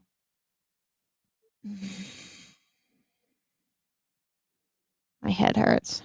I'm gonna sleep so good after this. I have like my energy has just been drained. Go there. As he's flying away, we see that they are on none other than Yavin 4 from A New Hope. Yay, member berries! Yay, yay, yay! And then what does Andor do the rest of the time? Look here! Look, listen! This is actual fan service that makes sense, considering that the show is about. Okay, he didn't even address my point that I'm about to make. I mean, maybe he will. Guys, the point I'm about to make is that they knew, Andor knew he was coming to Yavin. Those people knew they crash landed on Yavin. Everyone there knew their base was on, you guessed it, Yavin. Yavin is a moon that is orbiting a gas fucking giant. You can see the temples at night. It's not like you're on Earth where there's no lights and you're in a forest and you can't see where the fuck you're going. There's a giant fucking planet highlighting everything. So even at night, us mere mortals will still be able to see a good distance in front of us. And considering all you had to do was stand on top of your broken ship and know, hey, the temples where our bases, where food, shelter, weapons, and supplies are, is about 20 meters that away. Let's all walk that away. And since we all have guns and blasters, I should say, let's all make sure that we all protect each other from all the dangerous animals in the jungle. But no, instead, what do these dumb fucks do who all know that they crash landed on Yavin? Let's just stay here and slowly starve to death and die of thirst and hunger and like the elements. It's so fucking retarded. Andor knows. And also if they're like, maybe like, well, they didn't know. It's like, well, how do you not fucking know? Also, if by some mere fucking chance they're stupid, they slept, I don't know, somewhat excuse they didn't know, there's a fucking window on the plane, on both of them. They could have seen as they were crash landing on the planet, hey, look, there's the temples. Maybe we should walk towards them. So stupid. So stupid. I'm face palming this argument, dude. the inner workings of the rebellion and their origins, which leads into Rogue One and A New Hope. And since in the trailers we see the rebels have established their base there, it makes sense to set up beforehand, like how we see the Death Star construction in the post-credit scene of I'm not arguing that. I'm arguing how stupid these people are that, hey, the base is on Yavin. They all know the base is on Yavin. Walk 20 meters to the fucking base. It's not that fucking hard. finale of the last season set up for the movies. They both make sense, and they set up the movie that Cassian originates from, which I consider to be a good thing. I didn't say it didn't make sense. I said these people's incompetence and lack of intelligence doesn't make sense. That is my argument. You would know if you kept playing the rest of my video. This is plot lines from these three women that I have on the screen. Now, this chick, I can never remember her name, so I'm just going to refer to her as Blondie. And then, of course, we have Mon Mothma and Bix. And he already showed me talk about these. So he's cutting it back to the beginning. To the re-intro of this. I don't understand. Let's see where he's going.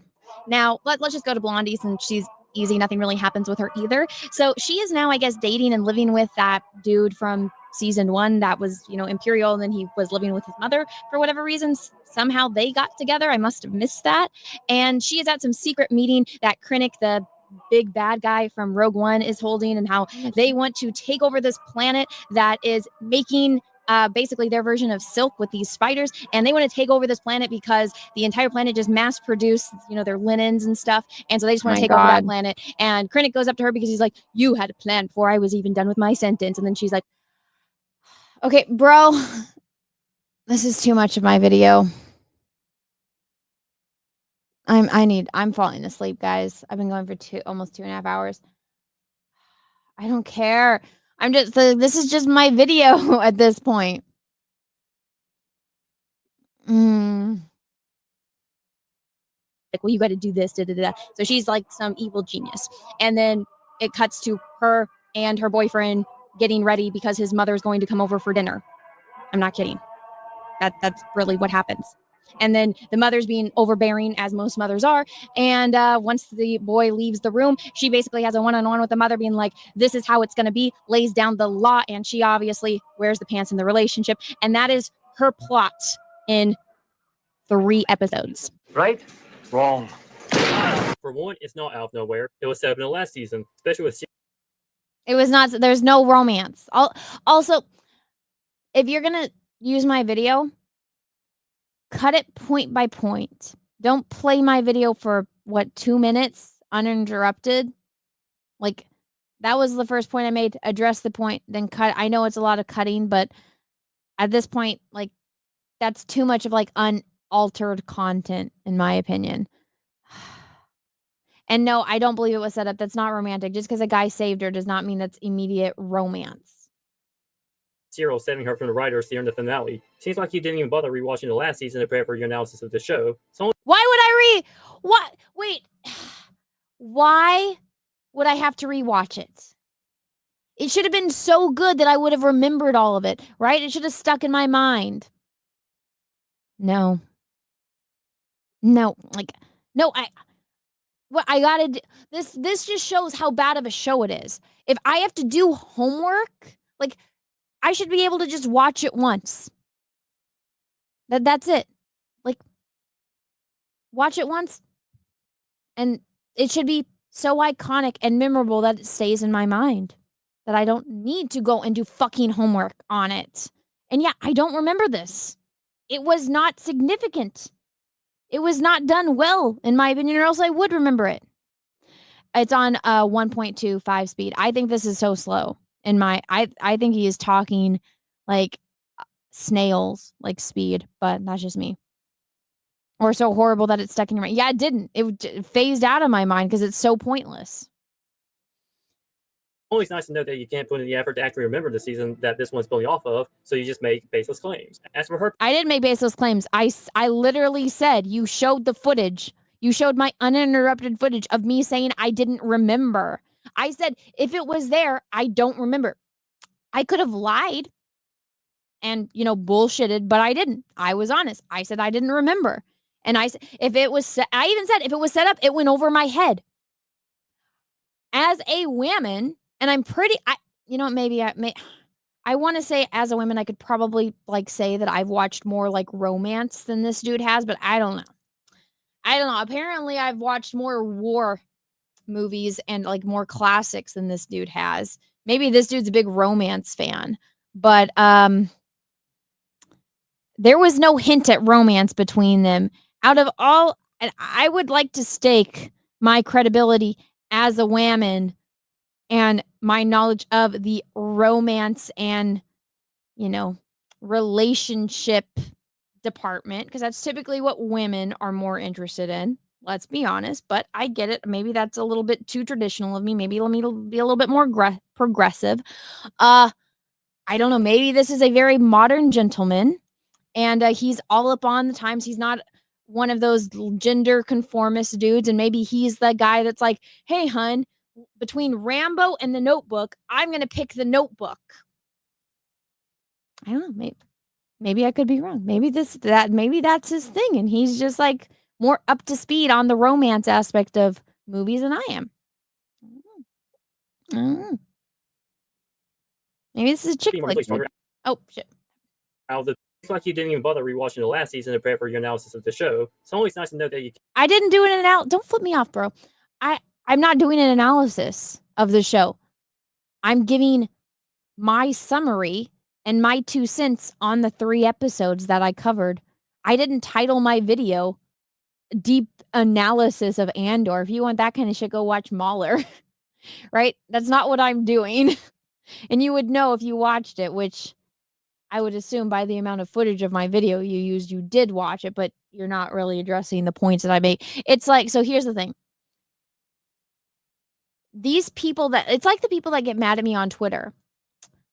There's something that I said and they have some kind of like offense, or like there's something that I said that triggered something in them, but it's not about what I actually said. It's about how they feel about it. So then they project their fifis onto me when it has nothing to do with me or what I said.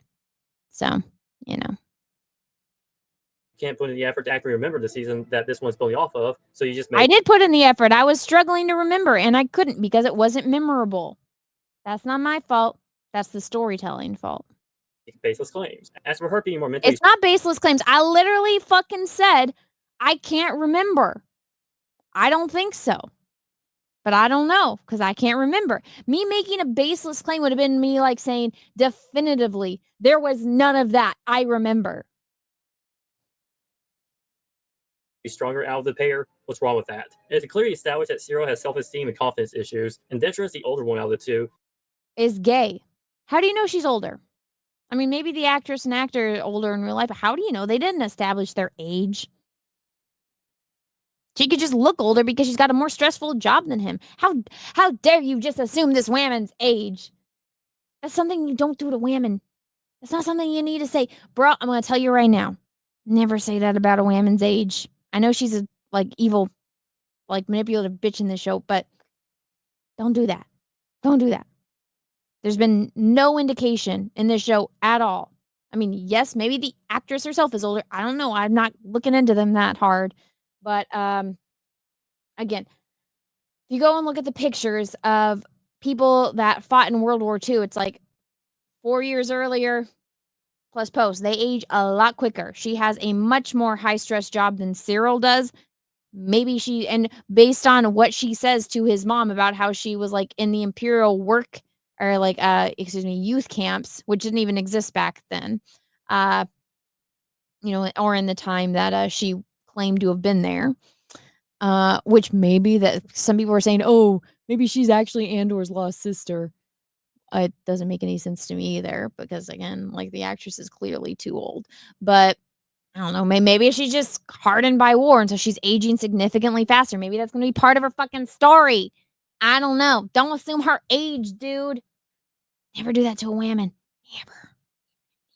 We could do that very easily with Anakin and Padme because guess what? She was physically older than him. He's 9. He's a little kid, and she's the ruler of a planet. And George Lucas specifically said how old they were. Anyways. And much more experienced than Cyril is in their fields. Cyril is shown in the last season to be overly dependent on his mother, as well as trying to impress her. Okay. just because she's more competent, there's plenty of people that are more competent at their job and are younger. Like, for example, my father has a lot more life experience than me. Guess who's better at using this little thing than their father? Guess who's better at using these machines in front of me? This thing called a PC. Guess who's better at using that than somebody with much more life experience who had to use it like my dad obviously had to use computers at his work. But guess who's better at computers than him? My stepdaughter is much better at playing on the Nintendo Switch than I am, and I game. So the age thing for that argument just it falls flat. Oh my god. I'm about to pass out. How much more of me is left in this? In a way, his relationship with his mother is kind of a foil to Cassian and Marvelous. Plus, considering how awkward the situation was with Wait, a foil to Cassian? How is it a foil to Cassian? I don't know. I don't care. Here we go. Detra's mother during the dinner scene, it kind of... Well, see, this is pathetic. This makes you, at least for me, I'll play the Whammon card again. This is beyond fucking cringe. Like, this doesn't make me have sympathy for him. This makes me it makes me feel disgust for him. Like, no woman wants to see this. I don't know a man that wants to see this either. Like, it reeks of pathetic, which I'm guessing is what they were going for, but I don't want to see it. That makes sense. That's why Cyril has this reaction. One thing I'd like to address that's outside this video is the thing I saw on Twitter. It makes no sense that Dedra claims that she's from an Imperial orphanage or whatever they call it, and the Empire hasn't been around for that long. But I would just say that's either a minor typo in the script, or it could be interpreted as Dedra being loyal to the Empire, that she refers to them as such even back when they were... Wait, so you're pulling my tweets? Oh god, I don't have the energy for it. Also, if that's a typo in the script, you're really defending. So you're calling me out for not doing my research on my extremely detailed analysis because I couldn't remember shit that happened in season 1. But you're going to defend the show and the writers for not knowing the Star Wars timeline. They're professionals that are getting paid thousands, if not millions of dollars to do this and are backed by Disney, a multi-billion-dollar company.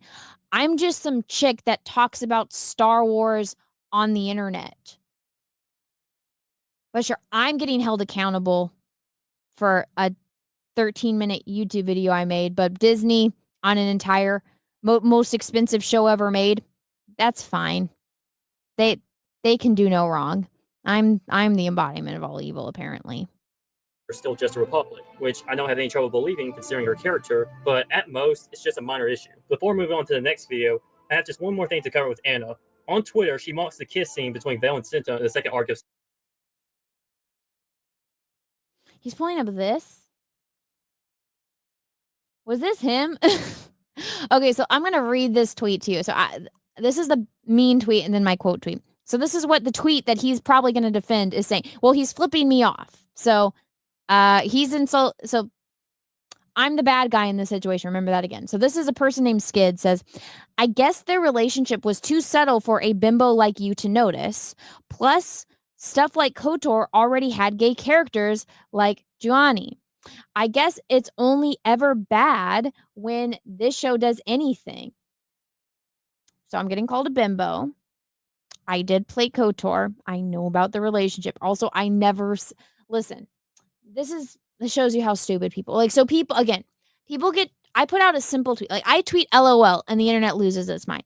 So I put out a tweet saying, I think I said something around the lines of like, oh, Star Wars is officially gay. And people were like, Anna, that's not the first gay thing in Star Wars. Da, da, da, da. Here's this. I'm like, I never said it was the first. I never said it was. If I would have typed out, it's the first time ever, I would understand people being up in arms. I didn't. Uh-oh. My baby monitor is going. Oh, Peaches moved it. But I said, It's official now. Now, you guys know how have you guys ever had like those friends that like aren't dating, but they're basically doing everything that's dating. And it's like, oh, you guys are going out on dates. Oh, you guys are hooking up. Oh, you guys are holding hands. You guys are making out. You guys know what I'm talking about, where it's like, oh yeah, but like, no, like they're tiptoeing into it, right? But it's like you're literally doing everything. You're just not putting a label on it. Well, me saying Star Wars is officially gay was yes, Disney had like a background kiss between two women in The Rise of Skywalker. Yes, Johnny in KOTOR, if you play KOTOR as a female character, you eventually have the option to romance her. That's neither here nor there. I'm not arguing that exists. I'm not arguing about the fucking kiss in Rise of Skywalker, which they literally cut out for what China and Saudi Arabia. These are characters that, yes, were built up in season 1, were extremely hinted at, but now we get a full-on makeout and then the camera cuts to black. I wonder what they did. Me saying it's official now is like when you got those two friends that are tiptoeing around the fact that they're together and it's like, well, finally they finally made the commitment. They finally dove right in, right? Like these women are not just side characters that you can cut out of a movie for certain countries. Yeah, they can cut out that kiss scene, but it's like it's finally like official set in stone. Disney went all the way with there. Now, I usually don't have to explain my tweets to, people that watch me because again, maybe this is just my own fault that I give people that follow me the benefit of the doubt of having an IQ that's over 50. Right? Like I give you guys the benefit of the doubt that you are smarter than a 5th grader, right? But apparently that's my detriment. Apparently not everyone is smarter than a 5th grader. Apparently not everyone is an IQ over 50. If breathing wasn't a reflex, so many people would be dead. So time and time again. But yeah, but again, people, they don't care to understand me, my sense of humor, where I'm coming from, the nuances to the way that I speak and what I mean behind things. They see, something at face value, and then they project their own fifis onto it, and they let themselves get triggered, and then they lash out at me. So, and also, I never said it was bad. I would like to point that out. They all assume, because that's how they feel. So they get triggered and they go off on me. But so yeah, this person called me a bimbo and then proceeded to insult me. And I said, hun, I'm married.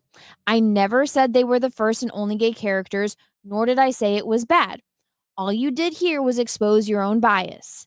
I'd recommend therapy for your anger issues. And I stand by that. Now, what is this dude who clearly has anger issues, with his little avatar flipping me? Like, either he had to draw this or he had to pay an artist to go and draw this. I would just do this, man.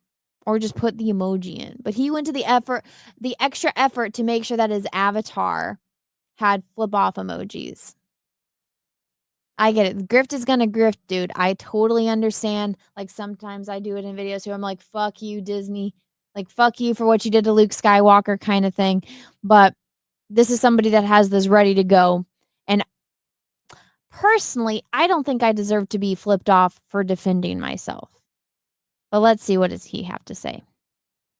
Season 2. When I called her out on this, she claimed she wasn't implying that she... That's you? This is you? Oh my God, you call me a bimbo? Bitch. Oh, now I know who you are on Twitter. At least, okay, this is also a marketing thing. So I guess this dude's name is Skids. See, my name across every platform is That Star Wars Girl. Okay, yours is League Entertainment, but then you go on, like, your channel should either be Skids or League Entertainment. Like, have one that constantly flows through everything. Like, Mauler is Mauler. Critical Drinker is Critical Drinker. Robot Head is Robot Head. I feel like the only one that's kind of like the exception is Jeremy from Geeks and Gamers, because it's Geeks and Gamers and then it's like Jeremy and then he's got like his Jeremy Prime. I feel like that's the one exception because his channel is like an ensemble of people. So it's not just him, even though he's pretty much the main one, like he's the one that started that channel. Like that's where I think there's leniency. But in this case, it looks like it's like a one dude show. But now that I know that this dude called, first off, I'm apparently the worst person ever. And then he called me a bimbo. I don't think anything I've done or have said is worthy of being called a bimbo. But I mean, if you want to be sexist, be sexist. So because I am a woman, like, would you call a dude a bimbo because he had an opinion that you don't like on the internet? Probably not. But because send Cecil the link, I'm about to get off. Is Cecil done?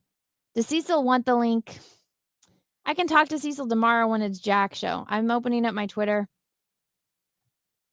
Nope, but Robot Head responded.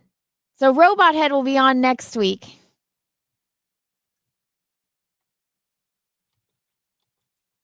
So my other guess is up in the air. Actually, I'll go check my email and see. But yeah, he calls you guys himbos. Listen, you can call me a lot of names. I don't see how bimbo applies to me.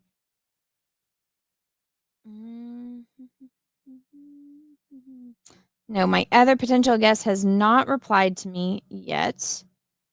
But probably will later. We'll see when they wake up. I don't know what part of the globe that person is on. But anyway, let's finish this. But okay, so apparently this is him. He's flipping me off and whatever. She thought it was bad that I had exposed my bias. Wait. Let's go back. Let me listen to his entire thing. Just one more thing to cover with Anna. On Twitter, she mocks the kiss scene between Vel and Cinta in the second Also, I didn't mock it. You're projecting onto that I mocked it. arc of season 2. When I called her out on this, she claimed she wasn't implying that she thought it was bad, that I had exposed my bias, that I need to solve my anger issues. For one, use the word whelp. In this context, whelp is the expression of disappointment and acknowledge it as something okay. Oh my God. So these people, I didn't spell it like this. Also, this is willingly ignorant. You are talking to me and my inflections and my nuances of things. It's not my fault you don't understand my sense of humor and my sarcasm. And you can't hear the tone of my voice.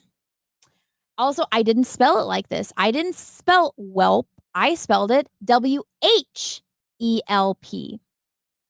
And it's the way I was using it was not this way. In slang, whelp is used as an informal variant of well to express resignation, disappointment, or acceptance of an outcome. Was that how I was using it? No, it wasn't. Funny how that is, right? desirable. So very clearly, you're claiming that it was inherently bad because it was in it. No, I wasn't. That's you projecting something else onto me. And you don't even have my original tweet that showed this definition that you're using isn't even the way that I fucking spelled it. Oh my God. Rather than it being bad based on execution. Yeah, was it? Yes, thank you, Holgren. He just got outspelled by a dyslexic. Get wrecked, dude. I know. But remember, his people came to my thing and said that he wrecked me. Bruh, I am the last person that should be giving spelling lessons to anyone. But pulling up a dictionary. Also, I just realized this is the same arm that's just copy and pasted. And he just like kind of hid it between whatever. So next time you might want to do some basic research on what words mean, as opposed to backtracking your brain dead criticisms and claiming it's your critics that are my brain dead criticisms. This entire video was a brain dead criticism. And I think you should take your own advice because you didn't even have the definition of the word that I spelled. unreasonable ones. They point out bias and double standards, which this show has faced in spades. And my only complaint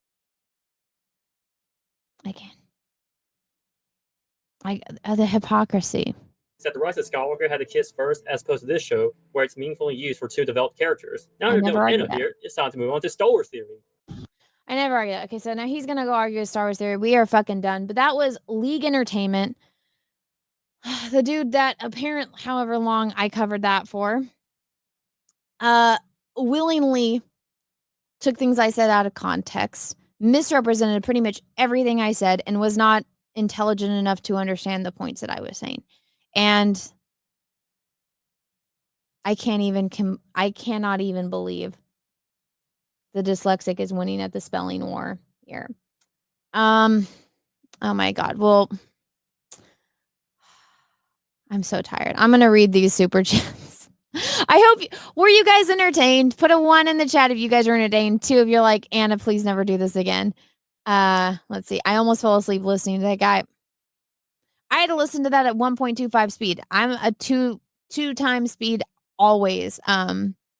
He got his minute of infamy on the channel. Okay, 1s. Okay, well, there's one person that was like, never do that again. But everyone else is a 1s. Okay, so you guys were entertained. Let's go and read these super chats, which, by the way, thank you guys for contributing to the diaper fund. Exorcist or something Exorcist, thank you, super chat. The Prince of Egypt Blossom. It is absolutely fantastic. I love that movie. It's so beautiful too. Oh shit, thank you for the super chat. With Anna, it's all about Portuguese pride until the time to hate on the Brits arrive. By the way, American flag would look neat in your background. Feck yeah.